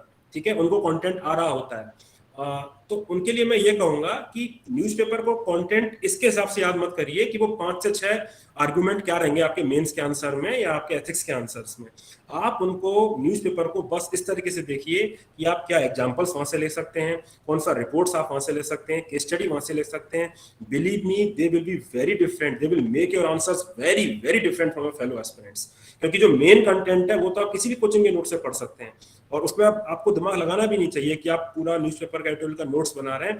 जो value addition वाला part है, जो आप खुद का एग्जांपल, खुद का ऑब्जर्वेशन आप वहां डालेंगे, it will make your answer stand out, it will make your essay stand out.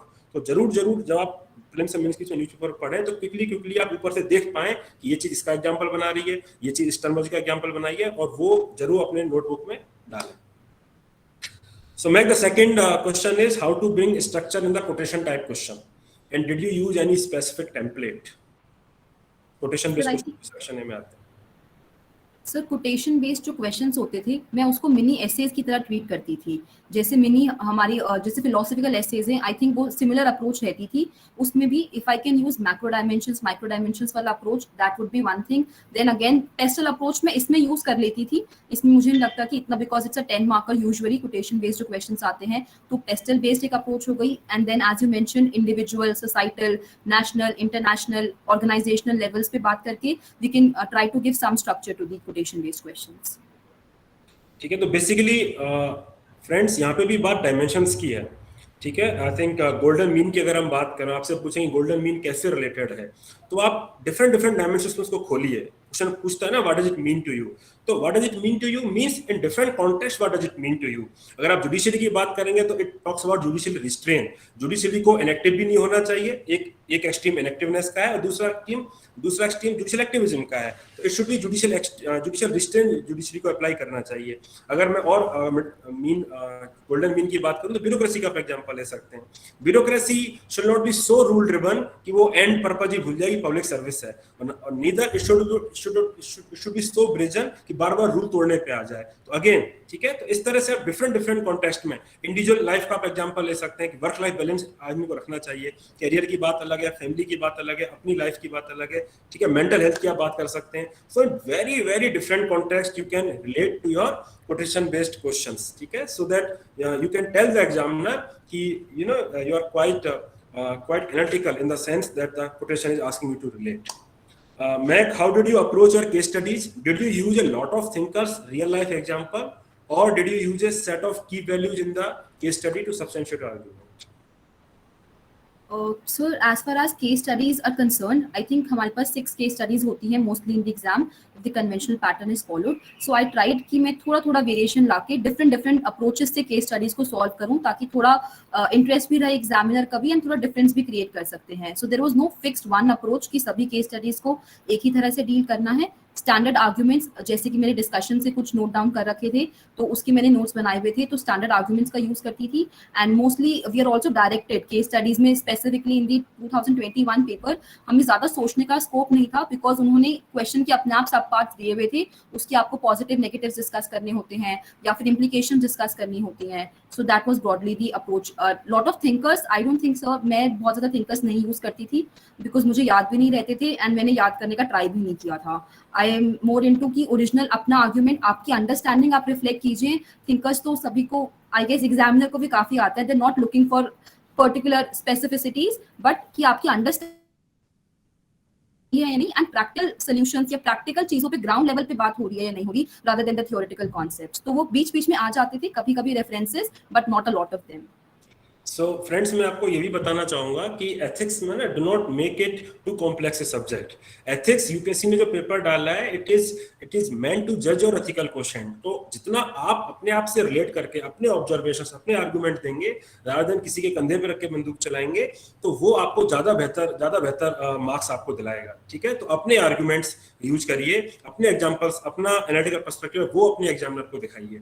और दूसरी बात ये है कि जैसे मैक ने बोला कि डिफरेंट मैकेनिकल नहीं होना चाहिए, 6 केस स्टडीज हैं। So I would request you कि आप different sort of introduction prepare करें। मैंने देखा है कि स्टार्ट कर देते हैं स्टेक होल्डर, तो do not make it mechanical. ठीक है, examiner never become pissed off हो जाते हैं वो केवल स्टेक होल्डर अप्रोच से. So try to have a varied form. ठीक है, डिफरेंट टाइप से अपने केस स्टडी को आप स्टार्ट कर सकते हैं. वो भी मैंने डिस्कस किया हुआ है, फ्री में अवेलेबल है, आप देख लीजिए. How to attempt the case studies, different types के I think 7 to 8 types of introduction I have given. So 6 case studies में अगर 3 से 4 टाइप के इंट्रोडक्शन आप देते हैं तो इट शोज योर इनोवेशननेस. ठीक है. So how to use ethics scholar in the answers. I think answers Mahak has already given.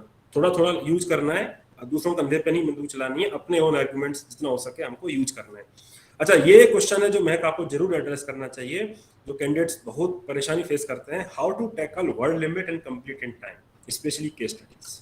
इसमें आपने क्या किया? सर इसमें आई वुड से जब मैं टेस्ट लिखती थी तो मैंने एक अप्रोच आइडेंटिफाई करी अपनी, that how to attempt the paper in the actual exam.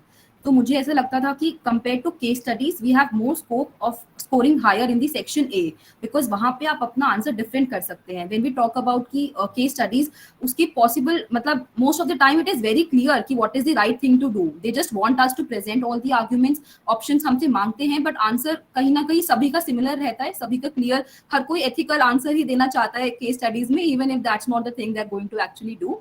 So I think answer उसमें प्री डिफाइंड रहता है टू सम एक्सटेंट. तो मैं फोकस करती थी कि मैं सेक्शन ए से स्टार्ट करूं. सेक्शन ए में मैं पहले अपना जो भी आंसर्स रहते थे वो डील करने के बाद उसमें कोटेशन बेस्ड क्वेश्चन एक छोड़ देती थी अपना. मेरा उसमें थोड़ा सा कंफर्ट रहता था, तो I would attempt it at last. And then थोड़ा सा 5-10 मिनट्स का लेवरेज में केस स्टडीज में लेती थी, क्योंकि वो काफी लंबी भी होती थी, तो आपको उसको जल्दी रीड करने में भी प्रॉब्लम होती थी. एंड देन बहुत सारे सब पार्ट्स रहते हैं, एंड पेजेस भी 4 रहते हैं, एंड पेजेस फिल करना भी to some extent it's important कि आप मतलब 2 पेज में तो आंसर अपना वाइंड अप नहीं कर सकते. तो इन सबको देखते हुए 10 मिनट्स का मैं थोड़ा एक्स्ट्रा टाइम लेती थी दैन द स्टिपुलेटेड टाइम, जो हमारा 15 मिनट्स का केस स्टडीज रहता है, उसके अगेंस्ट में 10 मिनट्स एक्स्ट्रा ऐड करती थी. और वो जो 10 मिनट्स मैंने यहाँ पे एक्स्ट्रा कंज्यूम किए हैं वो मैं अपने सेक्शन ए से कॉम्प्रोमाइज करती थी in terms of my speed, because मैंने प्रिपेयर कर रखा था कंटेंट, तो जल्दी स्टैंडर्ड आर्ग्यूमेंट्स के साथ, एग्जांपल्स के साथ. This is I think where notes and आपकी जो जितनी प्री प्रिपेयर्डनेस है वो काम आती है. अगर आपने ऑलरेडी सब चीजें करी हुई हैं प्रिपेयर, तो आप जल्दी लिख पाएंगे, जल्दी सोच पाएंगे. वो जो टाइम आपका सेव होगा वो आप अपने थोड़े जो केस स्टडीज यूजुअली डिफरेंट ही होती हैं, नई ही होती हैं, तो वो आपको ऑन द स्पॉट वहीं डील करनी है. But section A is more predictable, तो वहां से टाइम सेव कीजिए, 10 मिनट्स एक्स्ट्रा लीजिए और वो आप केस स्टडीज में यूटिलाइज कर सकते हैं. तो इसमें एक इम्पॉर्टेंट बात ये भी है कि जैसे महक ने बताया कि she had practised almost all the question from 13 to last year. तो दिस आल्सो हेल्प्ड हर. ठीक है, because all the things were in her head when she was writing. अगर आप देखोगे ना यूपीएससी के एथिक्स के पेपर को, after a point of time arguments kept on repeating. ठीक है, आर्गुमेंट्स रिपीट होते हैं. आप किसी भी, आप ऐसे पकड़ लो चाहे ऐसे पकड़ लो, आर्गुमेंट्स केप्ट ऑन रिपीटिंग. तो आप ये भी कर सकते हैं कि अपने कुछ एरियाज को कंफर्टेबल एरियाज बनाइए जिसमें आप कम टाइम में क्वेश्चन अटेम्प्ट कर पाए. इट माइट भी, अगर टर्म्स बेस्ड क्वेश्चन कई बार यूपीएससी पूछ लेता है, या कुछ क्वेश्चन बहुत आसान पूछते हैं, इमोशनल इंटेलिजेंस बेस्ड क्वेश्चन होते हैं, या जिनके आंसर आपको एकदम हाथ पे रखा हुआ है, आपको बहुत कंफर्टेबल जोन है, तो आप लास्ट में अटेम्प्ट कर सकते हैं केस स्टडीज के बाद. जैसे मैक के केस में it was about philosophical topics जिसमें वो काफी कंफर्टेबल थी. तो आप भी अपना कुछ नीचे जोन बना लीजिए, स्टार्ट करिए. इनफैक्ट अगर मुझे अच्छे से याद है तो मेरा पहला वीडियो ही how to make section A scoring था, because I also personally believe कि case study becomes bit mechanical. ठीक है, जो 4-5 ऑप्शंस बच्चे जनरेट करते हैं मोर और लेस सेम लाइन पे चले जाते हैं, और सेक्शन ए थोड़ा सा डिफिकल्ट हो जाता है क्योंकि प्रेजेंटेशन की बात आती है, आर्गुमेंट्स की बात आती है, बट वहां पे एक ग्रेट वेरीनेस भी होता है आंसर की क्वालिटी में. एक कैंडिडेट बहुत अच्छा आंसर लिखेगा, एक उतना अच्छा नहीं लिख पाएगा क्योंकि वो केस स्टडी में 1.5 घंटे खराब, 2 घंटे खराब कर चुका है, केस स्टडी पे उसमें तैयारी में बहुत ज्यादा मेहनत कर दी. तो आप थोड़ा बैलेंस अप्रोच रखें और सेक्शन ए को लाइटली मत लें. सेक्शन ए में मार्क्स, अगर मैंने कुछ कैंडिडेट्स का देखा, 3 मार्क्स से 7 मार्क्स तक वेरी करता है. 4-4 नंबर का एक क्वेश्चन में वेरी कर जाता है, because some people are very बहुत अच्छे तरीके से प्रिपेयर्ड होते हैं सेक्शन ए के क्वेश्चंस को लेके. तो सेक्शन ए को आप लाइटली मत लें, वो भी 125 मार्क्स का या 130 मार्क्स का यूपीएससी जो पूछ रही है आजकल.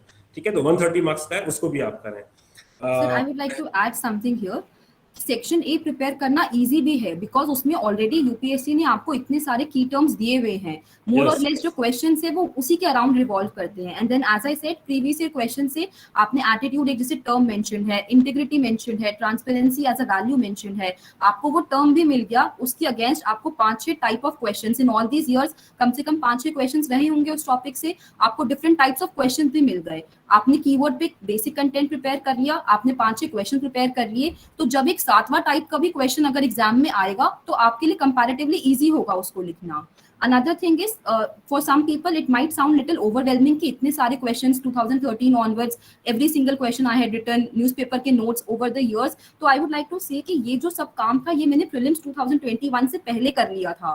ये सब 2 महीने में करना पॉसिबल मेरे लिए भी नहीं था, एंड आई गेस बाकी सबके लिए भी डिफिकल्ट ही रहेगा, इफ नॉट इम्पॉसिबल। तो इतना ग्राउंड वर्क जो है, जो बेसिक प्रिपरेशन थी, न्यूज़पेपर में पूरे साल पढ़ती थी तो पूरे साल उसमें से ऐड करती थी। लास्ट में प्रीलिम्स और मेंस के बीच में I just consolidated those notes. मैंने उनको बहुत ही ब्रीफ रखा। अपने 5-6 पेजेस के नोट्स थे मेरे सेक्शन ए के, 2-3 पेजेस केस स्टडीज के थे, 2 पेजेस कोड्स एंड एग्जांपल्स के थे, 2 पेजेस आई गेस डायग्राम्स के थे। तो इन एंड अराउंड 20 पेजेस मेरा पूरा एथिक्स मैंने समराइज कर लिया था। उसको मैंने कम से कम 4-5 बार रिवाइज किया होगा, उसी से मैं रिवाइज करके टेस्ट भी देती थी। सो जो 2.5 महीने का या 2-2.5 महीने का टाइम है उसमें आप सिर्फ कंसोलिडेट कीजिए और प्रैक्टिस कीजिए। जो बेसिक ग्राउंड वर्क है, मेहनत करने का टाइम है, वो प्रीलिम से पहले है। एटलीस्ट आपको मोटा मोटा सब कुछ तैयार करके उससे पहले ही रखना पड़ेगा। थोड़े बहुत जो गैप्स हैं वो ऑब्वियसली हम फिल कर सकते हैं between prelims and mains as well. Ethics में मैं ये भी बोलना चाहूंगा कि ethics is a very low hanging fruit. जैसे मैक ने बोला ना 20 पेज में पूरा समराइज हो गया नोट्स, एक्चुअल कंडीशन भी ऐसा है। एथिक्स का सिलेबस देखा जाए तो बहुत छोटा है, ठीक है। It is about application. अगर आपके आंखें खुल जाती हैं, आपको एग्जांपल दिखने लग जाते हैं अपनी लाइफ के चारों ओर, सोसाइटी के चारों ओर, तो फिर क्या अंतर है? फिर तो आप बहुत अच्छा आंसर लिखने को तैयार हैं। तो बेसिकली जो एथिक्स का गेम है अंडरस्टैंडिंग का है कि आपको डिफरेंट टर्म्स समझ में आनी चाहिए, डिफरेंट कॉन्टेक्स्ट समझ में आने चाहिए, उनको यूज कैसे करना है। तो इस पे आप जरूर ध्यान दें जब भी आप प्रिपेयर करें। अच्छा, मैंने कुछ टर्म्स के video definition example already record करके यूट्यूब पे डाल रखे हैं, और अभी भी मैं उनको फिर से डालूंगा। अभी थोड़े दिन बाद हम रिकॉर्ड करना और शुरू कर देंगे, तो I will try to cover more and more number of terms, और वो यूट्यूब पे अवेलेबल रहेगा। तो उसको आप जरूर चेकआउट करना। जिनके पास टाइम नहीं है, जो खुद से प्रिपेयर नहीं कर पाए हैं, वो आप वहां से हेल्प ले सकते हैं। स्कॉलर हो गया, वर्ड लिमिट हो गया। अच्छा, हाउ टू बैलेंस महक between points and example? Is it okay to use philosophical theories in depth और just keep the answer simple? Points and example के बीच में हमको कैसे बैलेंस करना चाहिए? This is the next question. Sir I think points and examples को balance करने की जरूरत नहीं पड़नी चाहिए, बिकॉज पॉइंट्स के साथ तो एग्जांपल्स दीजिए। अगर आप ट्राई टू राइट 10 मार्कर है तो मैं 10 डायमेंशंस नहीं 10 फैक्टर्स कह सकते हैं मे बी, या 10 headers. Introduction would be one thing. अगर मैंने कुछ उसमें डायग्राम बनाया तो I would consider that as 1 mark मेरा उसमें हो गया। 5-6 पॉइंट्स में मेंशन करने की कोशिश करती थी, 2-3 वे फॉरवर्ड मेंशन करने की कोशिश करती थी, एक कंक्लूजन हो गया। So 10 markers means 10 things that you are writing in your exam, in your answer, which includes everything from introduction, body and diagram, everything. तो जैसे जैसे आप पॉइंट्स देते जा रहे हैं, साथ ही में आप एग्जांपल्स ऐड कीजिए एज फार एज पॉसिबल। अगर 7 पॉइंट्स हैं, 6 पॉइंट्स हैं, तो एटलीस्ट 4-5 एग्जांपल्स आप उन्हीं के साथ कर सकते हैं। और अगर इल्यूसिडेट है या फिर एग्जांपल स्पेसिफिकली क्वेश्चन में मेंशन्ड है, तो आप एक पर्टिकुलर एग्जांपल को लेके उसको अच्छे से डिटेल में इलैबोरेट कर सकते हैं, एक्सप्लेन कर सकते हैं। ठीक है, अब आई थिंक हमको लाइव क्वेरीज ले लेनी चाहिए। ठीक है, कुछ और क्वेरी जो रह गई हैं आप चैट में अपनी क्वेरी जरूर दें। एक एथिक्स EMMP प्रोग्राम हम लोग स्टार्ट कर रहे हैं अभी, in which in 8 classes I will be covering all the theoretical aspect of your syllabus with definitions, multidimensional example, इसका सैंपल कंटेंट कैसा होगा, नोट्स कैसे होंगे, एटसेट्रा, सब वेबसाइट पे पड़ा हुआ है। आप वेबसाइट पे जाके मेंस के अंदर कोर्स 2022 पे जाके क्लिक करिए, EMMP को क्लिक करिए, वहाँ पे sample content, sample demo lecture सब कुछ अवेलेबल है, आप देख सकते हैं। ठीक है, तो 8 क्लासेस में पूरा सिलेबस आपको कवर हम कराएंगे, एंड 6 क्लासेस केस स्टडीज की रहेंगी, ताकि on the spot case studies कैसे रहेंगे।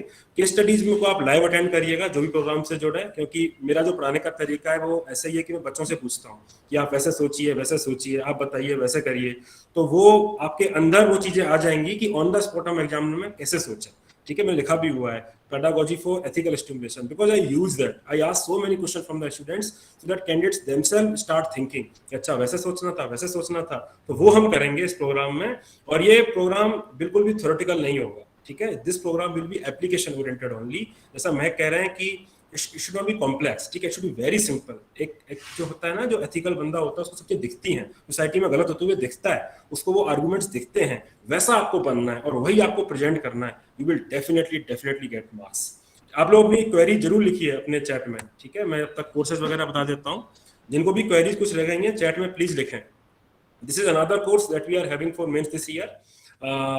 मास मैक्सिमाइजेशन सेशंस मैंने आपको बता दिए। हर टेस्ट सीरीज के पहले अल्टरनेट डे हम आंसर राइटिंग सेशंस करेंगे, मिनी टेस्ट होगा 1 घंटे का, आपको सुबह 10 बजे पेपर पोस्ट हो जाएगा टेलीग्राम पे, आप उसको घर बैठ के लिखिए। शाम में उसका डिटेल में we will be discussing with great length. जो एथिक्स के केस स्टडी डिस्कशन मैंने देखे हैं, दे वर पार्ट ऑफ दो एमपी सेशंस ओनली, ठीक है। Then GS mains test series we will have with face to face evaluation only, and SA test series also we will have face to face evaluation, in which we will be evaluating in front of you by sharing the screen, ताकि so that you understand क्या problem है आपके answers में and how you can improve, ठीक है। And aspirant performance index is basically our own method to make the preparation very personalized. जो लोग mains appear कर रहे हैं, कई बार ऐसा होता है कि एफर्ट्स को उतना पुट इन नहीं करते हैं। So what we do is candidates themselves put a entry on daily basis कि जीएस में कितना मार्क्स पढ़ रहे हैं, कितना घंटे पढ़ रहे हैं, कितना आंसर राइटिंग कर रहे हैं, ऑप्शनल पे कितना ध्यान दे रहे हैं। On daily basis their efforts get monitored by us, and अगर आप पढ़ाई नहीं करोगे तो I will make a call and मैं आपको डांटूंगा भी कि आप क्यों नहीं पढ़ रहे हो, ठीक है। सो ये थोड़ा सा कोचिंग से अलग जाने का हमारा तरीका है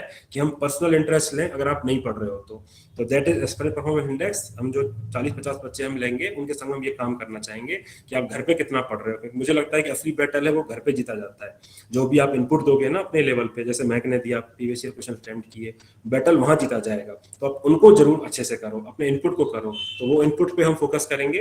एंड दिस कोर बैच का fees I think it is quite reasonable, लगभग 17 टेस्ट इसमें आपको मिलेंगे एंड एमएमपी सेशंस मिलेंगे लगभग 30 के आसपास, ठीक है। So those are our courses. After that questions please shoot, और कोई क्वेश्चंस किसी के रह गए हो तो आप लाइव चैट में पूछ सकते हैं। Mac will try to answer the questions.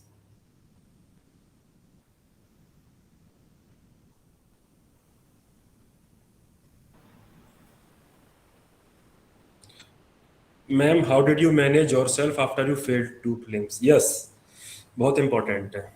सो पहले एक बार एथिक्स के रिलेटेड क्वेश्चंस ले ले हम, then we can talk about this failure and everything. ठीक है, एथिक्स के क्वेश्चंस, एथिक्स या ऐसे के कुछ पर्टिकुलर क्वेश्चंस हैं, we can take them So let me read from Arnav. Arnav had asked very good questions. In fact, today also I had used his questions. Ma'am, did you use same examples in a different way in question from different sources like Nehru in integrity, tolerance, EI, or did you have topic specific example? Arnav, I must say you are very inquisitive. और आप please ऐसे ही रहना. This quality of yours will help you tremendously in mains as well in interview. I'm very proud of you. बहुत अच्छा लगा। हाँ Mac. Sir, can I see the question once? Question 7:08 पे post हुआ है, अगर आप चैट पे क्लिक करें तो। जी सर, चैट में। Okay, so basically question I guess, okay yes, this here it is. Different topics पे आई वुड से कि एक जैसे टॉपिक प्रिपेयर कर रहे हैं, एटीट्यूड है, इंटीग्रिटी है, जैसे भी आपने एग्जांपल दिया, तो उसी के साथ हम कुछ एग्जांपल्स लिखेंगे, बट देन हर बारी सेम एग्जांपल नहीं कोट कर पाएंगे। इंटीग्रिटी पे आपने अगर 4 एग्जांपल्स प्रिपेयर कर लिए हैं, it may not be possible for you to write दो same examples everywhere. So topics के साथ भी एग्जांपल्स ऐड करती थी, जो वीडियोस में भी आपको मिल जाएंगे, बट देन सम एग्जांपल्स की एक लिस्ट अलग से भी एग्जांपल्स की होती थी, जो फ्री हैंड एग्जांपल्स होते थे। उनको आप कॉन्टेक्स्ट के अकॉर्डिंग कहीं भी यूज कर सकते हैं। एक ही एग्जांपल को इनफैक्ट आप डिफरेंट टॉपिक्स में यूज कर सकते हैं, बिल्कुल यूज कर सकते हैं। ठीक है, एक चीज मैं इसमें ये भी ऐड करना चाहूंगा कि जो भी वैल्यू एडिशन मटेरियल आप प्रिपेयर करें, ठीक है, always focus on it's huge value. Huge value से क्या मतलब है? देखो, हमारा brain is limited in the sense कि हम बहुत कम चीजें ही बहुत अच्छे से याद रख सकते हैं। तो जब भी आपने कोई एग्जांपल याद किया, always ask yourself, where can I use this example? Can I use this example? Can it make a great essay anecdote? Okay, can I use it in emotional intelligence? Can I use it in persuasion? Always ask yourself. So when you have this mapping done by yourself, it will be very easy for you to connect with this example to different essay और ethics topic जो आपके exam में आएंगे। तो ये mind mapping stimulation खुद से भी करें, जब भी आप खुद से भी पढ़ें। You will thank me later. आप मेंस लिख के आएंगे, ये एक्सरसाइज आपको कितना हेल्प करेगी। Ma'am, how you utilize history section of GS1 in essay? History कैसे यूज किया आपने एसे में? Vivek is asking. Sir, history में mostly I try to avoid the very जो कॉमन एग्जांपल्स हैं अशोका के, महात्मा गांधी के, आई थिंक वो बहुत ज़्यादा ओवर यूज हो रहे हैं। So I use to try to give examples from world history. World history के एग्जांपल्स थोड़ा इनोवेटिव लगते हैं, थोड़ा कम बच्चे आई गेस उनको रेफर करते हैं। सो वर्ल्ड हिस्ट्री से आप उठा सकते हैं examples, and then topic wise आप मतलब it depends on the context कि किस कॉन्टेक्स्ट में आपको एग्जाम्पल यूज करना है। फ्रीडम स्ट्रगल से भी काफ़ी सारे एग्जाम्पल्स मिल जाते हैं sir. Okay, again I said ना, जब भी आप पढ़ें तो नॉलेज इज इंटीग्रेटेड। ये तो हमारा माइंड है उसको फ्रेगमेंट करता है कि GS1 का है, ये GS2 का है, but ultimately the whole knowledge is integrated. आपको ये नॉलेज का अगर आपको सही यूज करना है, if you have to translate into the wisdom, you must think over it. Wisdom is using that knowledge, you must think over any piece of information कि मैं इसको कैसे यूज करूंगा या करूंगी। ठीक है, तो ये अगेन आपको घर पे सोचना है जब भी आप पढ़ाई करें। Nitin is again and again asking, how did you integrate ethics and PubEd? PubEd I think आपका ऑप्शनल था। I asked so many questions in your interview from PubEd. So आपने ethics में कैसे किया इसको integrate? सर जो governance part है public administration का, वो काफ़ी हेल्पफुल हो जाता है in the ethics preparation. And then examples जो है, केस स्टडीज जो हम डिस्कस करते हैं, जैसे district administration is one separate unit in public administration, तो उससे हमें काफ़ी सारी केस स्टडीज वहाँ से हम डिस्कस करते हैं इन पब्लिक एडमिनिस्ट्रेशन, वही आप यूज़ कर सकते हैं as examples in ethics as well. और जो गवर्नेंस रिलेटेड पार्ट है, आई थिंक वो ब्यूटीफुली डील हो जाता है पूरा का पूरा पब्लिक एडमिनिस्ट्रेशन से ही। If you talk about concepts like transparency, जैसे एक I remember if you talk about the value of impartiality या फिर कमिटेड ब्यूरोक्रेसी है, तो ये जो कॉन्सेप्ट्स हैं वो थोड़े better I guess understanding develop हो जाती है if we have a background in public administration, तो वहाँ से वो चीज़ें हेल्प हो जाती थी। बट आई ट्राइड कि एग्जाम्पल्स हैं, जो भी लैंग्वेज है वो सिंपल रहे, जार्गनाइज ना रहे, और जितने भी पबैड के थिंकर्स थे उनको मैं बिल्कुल भी नहीं लाती थी। कॉन्सेप्ट्स आपको सिंप्लीफाई करके आप यूज कर सकते हैं, एग्जाम्पल्स कोट कर सकते हैं पब्लिक एडमिनिस्ट्रेशन से भी। मैं युवराज पूछ रहा हूँ और आई थिंक ये क्वेश्चन काफी लोगों के लिए रिलेवेंट है। The people who are failing in prelims, आप, मुझे याद है कि you when we discuss for the first time, your opening statement was sir this is my first mains. Okay, so how did you utilize that time? ठीक है, आपने कैसे अपने आप को मोटिवेटेड रखा दो फेलियर के बाद, स्पेशली प्रीलिम्स में, और आपने कैसे अपने आप को प्रिपेयर किया कि आपका पहला ही मेंस में आपने इतना अच्छा रैंक लाया? ये जरूर एड्रेस करें। सर आई थिंक जो मेंस में अच्छी परफॉर्मेंस मेरी रही है, उसका सबसे बड़ा जो कंट्रीब्यूशन है वो प्रीलिम्स के फेलियर से ही था, क्योंकि मुझे पता था कि प्रीलिम्स कितना डाइसी है, प्रीलिम्स में मेरे को कितनी डिफिकल्टीज फेस करनी पड़ रही थी, 2 अटेम्प्ट ऑलरेडी वेस्ट हो गए थे। So when I got the chance to write mains, I wanted it to be my first and last mains, कि पता नहीं अगली बार प्रीलिम्स का क्या होगा, मेंस इसी बार जितनी मेहनत करनी है, 6 साल की मेहनत अभी कर लो, दोबारा से प्रीलिम्स ना देना पड़े। तो that was my biggest motivation कि प्रीलिम्स ना लिखना पड़े, इसलिए मेंस में अभी गोल्डन अपॉर्चुनिटी है, utilize it very very well. Talking about कि मोटिवेटेड कैसे रखते थे, सो सर ये आई थिंक जो इनिशियल आपकी मोटिवेशन होती है, you have to answer it कि आपको क्यों करना है कोई चीज।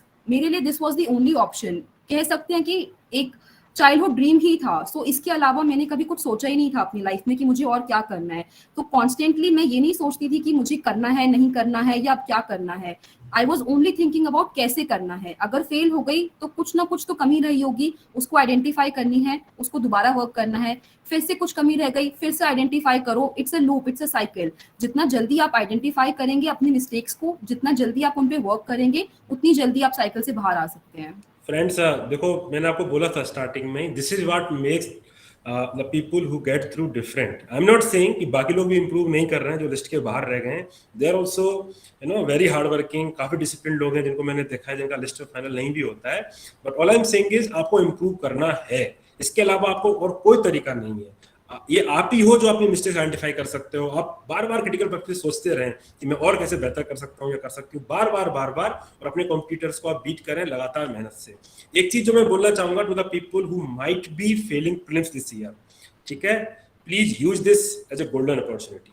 I have seen many candidates जो प्रीलिम्स फेल कर जाते हैं, then they utilize this time between now and till December, because there is no point in reading prelims between this period, because in any way you will be switching to prelims in January for the next year prelims. So if they utilize this time between June and December very well for the mains, they complete their optional, they make their notes very clear, they prepare in answer writing, ethics, essay so well that after prelims it is mostly about practice, just as Mehak did. Mehak ने बोला ना कि prelims के पहले काफी प्रश्न कर चुके थे। So जो भी प्रीलिम्स में बॉर्डर पे हो, ठीक है, take this silver lining home. You might be the next person जो बोले कि सर ये मेरा पहला मेंस है और मैं, आपकी शायद अंडर 15 रैंक आए, ठीक है, अंडर 20 रैंक आपकी भी आए, तो ये इसको जरूर आप यूटिलाइज करें इस टाइम को। मेरी हम्बल रिक्वेस्ट है, डिसहार्टन ना हो और लगातार मेंस पे काम करें। अभी भी होता है तो आप, इनफैक्ट मेरा सजेशन रहेगा कि आप ऐसा माने कि आप मेंस दे रहे हैं सितंबर में, और you be that much disciplined as the person who is attempting mains this year, so that एक राउंड ऑफ रिवीजन, एक राउंड ऑफ प्रिपरेशन आपकी सितंबर तक ऐसे हो जाए कि आप मेंस दे रहे हैं, and then second round of mains only should be after September, October, November, December, and after December you may switch to your prelims. ठीक है, so you may adopt this strategy and you will thank me later for this. Okay, so मैं के बारे में 15 rank also like to yes ma'am. Sir, I would also like to add something here. This is exactly what I did after my 2020 prelims. मेरा prelims नहीं हो रहा था, और मतलब थोड़े क्वेश्चंस डाइसी रहते हैं, हर बार अनप्रेडिक्टेबल है कि उनका कोचिंग इंस्टीट्यूट भी डिसाइड नहीं कर पा रहे थे, बट समहाउ मुझे अंदर से वो फीलिंग नहीं आ रही थी that I am writing mains this year, so I was sure कि नहीं हो रहा है, पर फिर भी श्योर थे कि नहीं हो रहा है। तो मैंने उस टाइम को ऐसे ही यूटिलाइज किया। आई made a group with a friend of mine जिनका लास्ट अटेम्प्ट था, तो वो बहुत फुल ऑन एनर्जी से उनका लास्ट अटेम्प्ट था, unfortunately he could not make it, but उनके साथ मैंने पूरी प्रिपरेशन अपनी ऐसे ही करी जैसे मेरा भी लास्ट मेंस है। उनके साथ में टेस्ट सीरीज भी लिखती थी अपने घर पर, वो फॉर्मल कोचिंग में करते थे बट मैं अपने आप प्रैक्टिस के लिए लिखती थी। मैंने अपने नोट्स रेडी कर लिए थे, मैंने प्रीवियस ईयर क्वेश्चंस प्रैक्टिस कर लिए थे, and I still remember as soon as he used to come out of the examination hall, वो पेपर सबसे पहले मुझे सेंड कर देते थे। 9 to 12 पेपर होता था, मैं घर बैठ के 2 to 5 वो पेपर लिखती थी जब वो GS2 लिख रहे होते थे, and this is the practice I actually did. Public administration भी मैंने सोचा था लिखूंगी ऑप्शनल, बट थोड़ा फिर मोटिवेशन कम हो गया था उस टाइम तक, बट GS के चारों पेपर्स मैंने खुद भी प्रैक्टिस किए थे मेंस के 2020, and I always say this कि you have to be mains ready before prelims. आप प्रीलिम्स के बाद मेंस की तैयारी नहीं कर सकते, आप सिर्फ कुछ गैप्स फिल कर सकते हैं, आप इंप्रूव कर सकते हैं, आप प्रैक्टिस कर सकते हैं, बट जो प्रिपरेशन का स्टेज है that has to come before prelims. So आप जो भी प्रीलिम्स पे बॉर्डर लाइन पे हो, who might unfortunately not clear prelims this year, ठीक है, इस गोल्डन पीरियड को यूटिलाइज करें और यूटिलाइज जरूर करें, ठीक है, ये टाइम को खराब ना करें। एक छोटा सा एनेक्डोट मुझे याद आ गया, जिस दिन रिजल्ट आना था मैं और MS सर बैठे हुए थे साथ में, वी वर थिंकिंग कि कौन कौन से टॉपर्स हमारा क्या रैंक आ सकता है, और मेरे मुंह से निकला था एकदम ऐसे कि यार, मैं ऐसे ही बोलता हूँ, दोस्त है मेरे बहुत अच्छे, यार महक का अंडर 15 रैंक आ सकता है। I just told him that, or within 5 minutes the result was there and she got rank 17, and मैं बता सकता हूँ मेरे हाथ कहाँ पर रहे थे जब मैं उनका रिजल्ट अपने मोबाइल पे देख रहा था, and when I called her she was also quite overwhelmed, and that was very happy moment for all of us. So कीर्ति साई शुक्ला का क्वेश्चन है कि when you practice case study on your own, how to know that our approach is right, how to brainstorm more solutions? तो sir जब मैं अपने आप practice करती थी I use to do it in a group. मेरे कुछ 2-3 friends थे, क्योंकि फिर सेम केस स्टडीज को हम सब अटेम्प्ट करते थे, तो you get to know others perspective also. तो एक ही क्वेश्चन का 3-4 सोल्यूशन देख के खुद ही थोड़ा एनालाइज करने की कोशिश करते थे, and then previous year questions के जो डिस्कशंस थे सर के सेशन से आइडेंटिफाई होता था कि सही डायरेक्शन में जा रही हूँ या नहीं जा रही हूँ। क्योंकि मुझे लगता है कि जब तक आप प्रीलिम्स के लिए श्योर नहीं है तब तक आप फॉर्मल कोचिंग्स के पीछे इतना ज्यादा ना कॉन्सेंट्रेट करते हुए थोड़ी मेहनत अपने ऊपर, थोड़ा एनालिसिस खुद कीजिए। आपको दूसरों से बेहतर आप खुद समझ सकते हैं, तो अपनी आइडेंटिफाई कीजिए मिस्टेक्स। टॉपर्स कॉपी से आप कंपेयर कर सकते हैं, अगर सेम क्वेश्चंस आप लिख रहे हैं, प्रीवियस ईयर क्वेश्चंस की बहुत सारे मॉडल आंसर्स भी मिल जाते हैं सॉल्व, आप वहां से कंपेयर कर सकते हैं। देन डिस्कशंस हैं, जैसे सर अप्रोच बता रहे हैं, तो अगर आपकी ब्रॉडली अप्रोच भी सिमिलर है जो आपने लिखा है और जो सर डिस्कस कर रहे हैं, तो that also tells you that you are on the right direction. तो इसी तरह से थोड़ा इवैल्यूएशन खुद का हो जाता था। ठीक है, सागर पूछ रहे हैं कि how to write general question in ethics like what is happiness for you. Sir I think these are the most beautiful type of questions. इसमें तो कोई बाउंड्रीज ही नहीं है, इसमें आपको कुछ टेक्निकल लिखना ही नहीं है, you don't have to prepare content on it. इसमें you can be as creative and as candid as you want to be. आप उसमें अपना ओरिजिनल सेल्फ दिखा सकते हैं। So you just write what does happiness mean to you. I remember attempting this question, ये भी previous year question है, I am not able to recall the exact year, but ये प्रीवियस ईयर क्वेश्चन है, मैंने इसको भी practice किया था। सो आई रोट मेरी पर्सनल क्या अंडरस्टैंडिंग है या कैसे मुझे खुशी होती है, मैंने उसी को इसमें इलैबोरेट किया था, एग्जांपल्स दिया था। जब मुझे सक्सेस मिलती है तो सभी खुश होते हैं, बट फेलियर्स के बाद जब मैं बाउंस बैक करती हूँ, जब मुझे एक बार ये किसी ने कॉम्प्लीमेंट भी दिया था, इवन इंटरव्यू में भी हुआ था कि even if I do not know a question, तो मैं नेक्स्ट क्वेश्चन को उस चीज से अफेक्ट नहीं होने देती। एक क्वेश्चन नहीं दिया आया कोई बात नहीं, नेक्स्ट आंसर मैं अगेन जीरो से स्टार्ट करती थी। ये न्यू बॉल है, न्यू मतलब नई बॉल आई है, तो आप इस पे भी 6 हिट कर सकते हो अगर पहला वाला नहीं भी अच्छा स्कोर किया आपने तो। सो आप अपने एग्जांपल से लिख सकते हैं।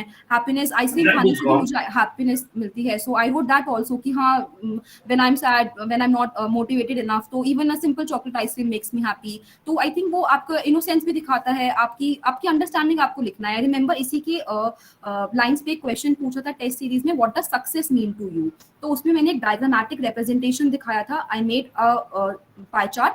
पहले वाले पाई चार्ट में I categorize into 3: power, pay and position. That for some people success means power, pay and position, but for me, मैंने एक और फिर एरो करके दिखाया what does success mean to me. उसमें एक और पाई बनाया, उसमें बहुत सारे उसके डिविजन्स कर दिए कि फैमिली भी इंपॉर्टेंट है, सोशल लाइफ भी इंपॉर्टेंट है, पावर पे पोजीशन भी इंपॉर्टेंट है, and then I added a few more angles to it कि शायद जनरल लोगों के लिए हैप्पीनेस का या सक्सेस का एक ब्रॉड मीनिंग रहता है, बट मेरे लिए उसका क्या इंपॉर्टेंस है, मेरे लिए क्या मीनिंग है. सो उसको आप सिंपल कैंडिड रख सकते हैं for questions like these. In fact, I will endorse this thing of महक. मुझे याद है कि इनका पहला एस्से और पहला इंटरव्यू जो मैंने इनका लिया था, दोनों में ही मैंने इनको बहुत क्रिटिसाइज किया था, टूथ एंड नेल क्रिटिसाइज किया था, बट शी बाउंस बैक. और जिस स्माइल से इन्होंने भी हंसा, ऐसे ही स्माइल करके ये दूसरे एस्से में भी आई. और दूसरे आप अपना रिशु अपना क्वेश्चन दोबारा पोस्ट कर दीजिए कॉपी पेस्ट करके, ऊपर मिस हो गया होगा. और ऐसे इंटरव्यू भी हुआ था, जब पहले सेशन में उनको क्रिटिसाइज किया तो दूसरे में आए.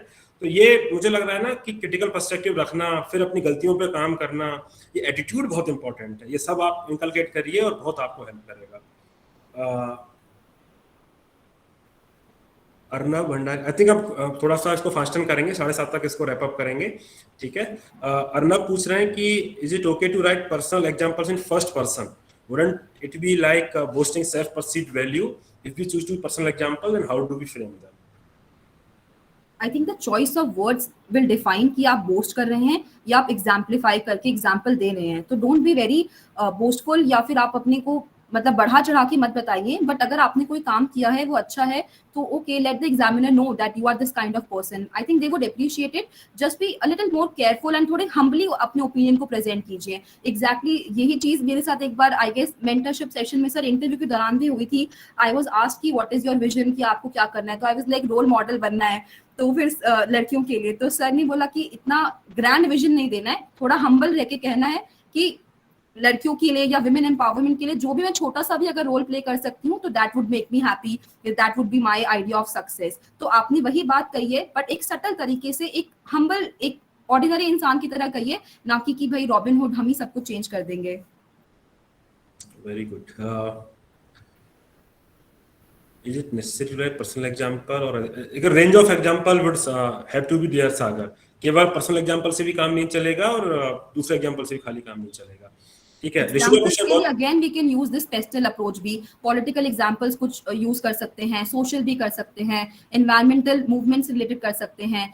एग्जाम्पल्स का आप थोड़ा सा इसको कलेक्ट कीजिए. जब आपने 20, 25, 50 एग्जाम्पल्स, 70 एग्जाम्पल्स कलेक्ट करिए तो उसके बाद नेचुरली भी आपको बहुत सारे एग्जाम्पल्स याद आने लग जाएंगे. बेसिकली जो आइडिया होता है कलेक्ट करने का या नोट्स बनाने का, वो सिर्फ उसकी फेस वैल्यू के लिए नहीं है कि आपने लिखा और आप उसको कोट कर गए.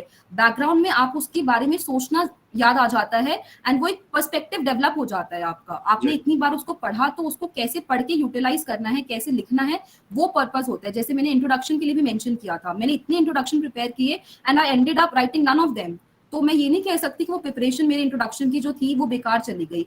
वो जो बैकग्राउंड के 20 इंट्रोडक्शंस थे उसी की वजह से 21st इंट्रोडक्शन अच्छा निकल के आया. सो एग्जांपल्स को इनफैक्ट यही मैं आपसे पहले भी कह रहा था कि जब भी आप एथिक्स पढ़ें, जब भी आप एग्जांपल नोट्स करेंगे ना, देखो टू वे प्रोसेस है. ये एग्जांपल ईआई का है, ये एक चीज है, इमोशन इंटेलिजेंस का एक चीज है. लेकिन जब बार बार आपको पता लगने लगेगा ना कि ईआई का एग्जांपल है, ईआई का एग्जांपल है, फिर क्या होगा कि आप उसमें इतना समाहित हो जाएंगे, उस चीज को इतना अच्छे से समझेंगे that you will be able to utilize it in so many dimensions, और आप खुद से एग्जांपल जनरेट करने लग जाएंगे. That is the power of clarity my friends. आपको जितने भी टर्म्स हैं, डेफिनेशंस हैं, उसके ऊपर क्लैरिटी रहनी चाहिए. ऋषु का क्वेश्चन ले लेते हैं, 2-3 बार से पूछ रहा हूँ, काफी अच्छा क्वेश्चन है इनका कि Mahak, how to develop philosophical thinking for essay writing, how to connect with current issue and how to remember strong word to using essay. I think philosophical thinking को कैसे हम डेवलप कर सकते हैं? जो चीज आपके लिए कप ऑफ टी है वो किसी के लिए कप ऑफ टी नहीं हो सकती है. So how can that thing be developed? It's a very very good question Rishu. Sir, तो थिंकिंग डेवलप करने के लिए जैसे आई think this is a very good question in the sense, क्योंकि वो सीधा रूट कॉज को आइडेंटिफाई कर रहे हैं कि थिंकिंग ही डेवलप करनी पड़ेगी. यू कैन नॉट कॉपी किसी और का कंटेंट और वो जाके आप लिख नहीं सकते, क्योंकि फिर कुछ नया क्वेश्चन आएगा, फिर एक नई चीज होगी. तो आपको वो थिंकिंग डेवलप करनी पड़ेगी. थिंकिंग डेवलप करने के लिए I think reading is the best thing.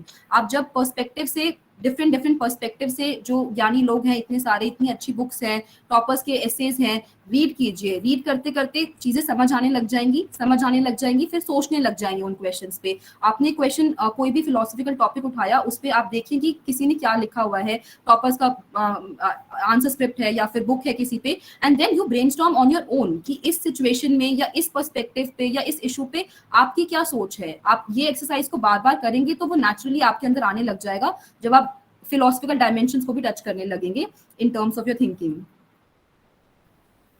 ठीक है, how to handle applied question. जल्दी जल्दी अपने क्वेश्चन लिख लीजिए, 7:30 will be closing. Applied question हमको कैसे अटेंड, अप्लाइड एथिक्स में आई थिंक ये पूछ रहे हैं मेरे ख्याल से। एम आई राइट निकेश? सर अगर कोई एग्जांपल लिख सकते हैं क्वेश्चन का तो आई कैन। अच्छा, तब तक रमेश का क्वेश्चन ले लेते हैं। How to analyse ethics from international relation, example Russia Ukraine war, Sri Lanka economic crisis. So जैसे रशिया यूक्रेन वॉर है तो इसमें इशू आई थी the type of bombs that are being used by Russia, या फिर the type of war crimes committed against, जैसे civilians के अगेंस्ट अगर वो टारगेट कर रहे हैं तो ह्यूमन राइट्स वायलेशन के इश्यूज आ जाते हैं। Then you also have this issue of what we call as idealism versus realism in international relations, कि हमें आइडियल स्ट्रैटेजी यूज करनी चाहिए। इंडिया हैज बीन क्रिटिसाइज्ड कि हमने रियलिस्ट होते हुए बैलेंस करने की कोशिश कर रहे हैं, we have not outrightly criticised Russia. तो इसको आप एनालाइज कीजिए, थ्योरीज भी हैं कुछ, डिफरेंट डिफरेंट डायमेंशन से सोचने की कोशिश कीजिए, and then write down these examples. फिर से लिखेंगे तो जब नेक्स्ट टाइम कुछ इशू आएगा again these arguments will resurface and आप कनेक्ट कर पाएंगे better. How to handle applied question in ethics, Nikesh पूछ रहे हैं। सर अप्लाइड क्वेश्चंस का मतलब मैं केस स्टडीज समझूं या फिर व्हाट आर द, मतलब I am not getting the exact question, what is he trying to ask. I am so sorry. एक क्वेश्चंस का एग्जांपल निकेश आप दे सकें तो बेहतर होगा, मैं एक को भी आंसर करना, ठीक है। How to identify crux of the case study while reading, how to identify the syllabus theme from which the question has come. इसका आंसर पहले तो मैं ही करूंगा। अगर आप सिलेबस थीम से रिलेट नहीं कर पा रहे हैं तो आपके अंडरस्टैंडिंग में इश्यू है। आप पहले सिलेबस थीम को पकड़िए। डॉक्टर होता है ना, डॉक्टर के पास आप जाते हैं, वो नब्ज देखता है, कुछ देखता है, वो रिलेट करता है कि इनको इश्यू कहाँ है, कौन से बॉडी पार्ट में इनको इश्यू हो सकता है। तो ऐसे ही सिलेबस केस स्टडी को पढ़ के एटलीस्ट आपको ये तो पता लगना ही चाहिए कि किस सिलेबस टॉपिक से जा रहा है। तो उसका रूट कॉज अगर आपको ये रिलेट नहीं कर पा रहे हैं तो आप प्लीज सिलेबस टॉपिक्स को अच्छे से पढ़िए, उनको अंडरस्टैंडिंग आप डेवलप करिए, and that will be pretty much helpful for you. Thank you Rishu. देखो महक ने अपने एथिक्स के नोट शेयर किए हुए हैं, हम भी अपने टेलीग्राम चैनल पे शेयर कर देंगे, and I will also share the link of max Telegram channel with all of you.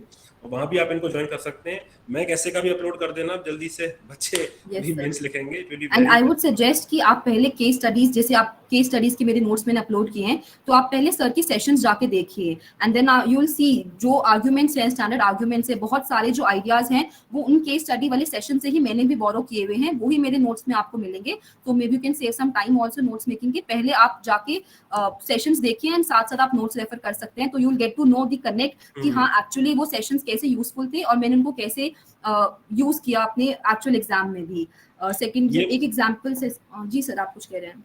ये इसलिए भी बोल रहा हूँ क्योंकि मैक ने जो नोट्स बनाए हुए हैं अगर आप देखेंगे तो they are in very abstract form, काफी कीवर्ड्स उन्होंने लिखे हुए हैं, they will not make much sense to you, ठीक है। तो आप वीडियोज एक बार देख लीजिए and then you will be able to relate better. Yes. Ashutosh पूछ रहे हैं please provide perspective on concluding essays. Conclusion of essays, conclusion of essay. तो सर कंक्लूजन के लिए जैसे मैं पहले गलती करती थी कंक्लूजन में, and may be if you can relate, क्या पता आपकी भी यही गलती रही हो। तो जो कंक्लूजन और वे फॉरवर्ड था मैं उसको मर्ज कर देती थी। आई डिड नॉट डिलीनिएट कि क्या वे फॉरवर्ड है और क्या कंक्लूजन है। तो मैं अपने सोचती थी, मैंने वे फॉरवर्ड दे दिया कि जो भी कोई भी इशू हम डिस्कस करें, लेट्स से विमेन एम्पावरमेंट है तो व्हाट शुड बी डन, उसी को मैं अपना कंक्लूजन मान लेती थी। पर वो कंक्लूजन नहीं होता। वे फॉरवर्ड में आप कुछ सजेशंस दे सकते हैं, कुछ इनोवेटिव आइडियाज सजेस्ट कर सकते हैं, वो पुट फोर्थ कीजिए। And conclusion is basically a summarisation of sorts, जिसमें आप उसमें कोई नया आइडिया नहीं प्रेजेंट कर सकते हैं। जितना भी आपको नया आइडिया वाला प्रेजेंटेशन है, ये सब कुछ है, ये सब आपको वे फॉरवर्ड में करना है। तो conclusion is basically summarising the whole thing, and मैं यूजुअली इसको वापस से अपने इंट्रोडक्शन से कनेक्ट कर देती थी, तो वो एक फुल साइकिल, एक कंप्लीशन का सेंस आ जाता था कंक्लूजन में भी। So maybe you can try this. It's like listening to myself. मुझे ऐसा लग रहा है because the same thing I tell the aspirants because they merge both the things. Conclusion में देखिए, स्टार्टिंग में आप जो भी अगर आपने प्रॉब्लम डिस्कस करी है, परेशानियां डिस्कस करी है, तो वे फॉरवर्ड जरूर दीजिए। And after the conclusion is like your stamp, ठीक है। कंक्लूजन में आप ओवरऑल समराइज करिए जो भी आपने डिस्कस किया है, and then present your vision for the future कि उस चीज का रिलेवेंस आगे के लिए क्या है, what do you think of it, आगे आप कैसे चीजों को अनफोल्ड होते हुए देखते हैं। So that is the role of conclusion, ठीक है। एंड मैं totally like I am listening to myself. Thank you, you are a great student. Focus आपका बहुत अच्छा है, मस्त से। ठीक है, then I think it's we shall Somebody wrap up the also session. asked how many questions I attempted in pre, although it is not relevant, but किसी ने अगर पूरा सेशन सुना and if they have been expecting an answer, so I would like to answer that. Yes, yes. तो question जो था, मैं usually 90 plus minus 3 की मेरी रेंज रहती थी। I try to attempt almost 90 questions because accuracy का इशू थोड़ा रहता था। So identified the more number of questions I attempt the better it would be for me. ये मॉक टेस्ट के बेसिस पे, प्रीवियस क्वेश्चंस के बेसिस पे I reach this number. So mine was 90 plus minus 3 and you should find out your own number. Don't try to copy this. थोड़ा सा अपने आप देखिए क्या कर सकते हैं। But the kind of questions, because unpredictable भी है, dicey भी है, and इतने straight forward नहीं आते हैं, तो थोड़ा आप leverage ले सकते हैं ज़्यादा attempt करके, क्योंकि accuracy अगर कम है तो the more number of questions would help you better. Yes, Meg, it has to be personal actually the strategy. Yes. और दूसरा मैं ये बोलूँगा बाकी स्टूडेंट्स के लिए कि I think कल I will be holding a session on how to attempt essays, especially philosophical essays, in which I will be discussing more detail about these micro dimensions and how to build continuity and all. And this year also I will be putting a more number of videos in terms of definitions, examples, और सब वो free में available रहेगा जो जिनको भी वो parts में डील करना है, but with time it will come. So thank you so much Meg for joining us, and मुझे पर्सनली काफ़ी अच्छा लगता है because see aspirants जब इस पार से चीज़ों को देखते हैं, so at times they are not able to relate, लेकिन जब आप उस साइड चले जाते हैं and when you hear from the horse's mouth herself, so perhaps उनको समझ में आया होगा. So on the behalf of all the students, I thank you so much for joining us, and I wish you all the best. Thank you so much, sir. And see you soon in Jaipur on 18th. Yes, sir, definitely. Okay, bye bye everyone. Thank you so much.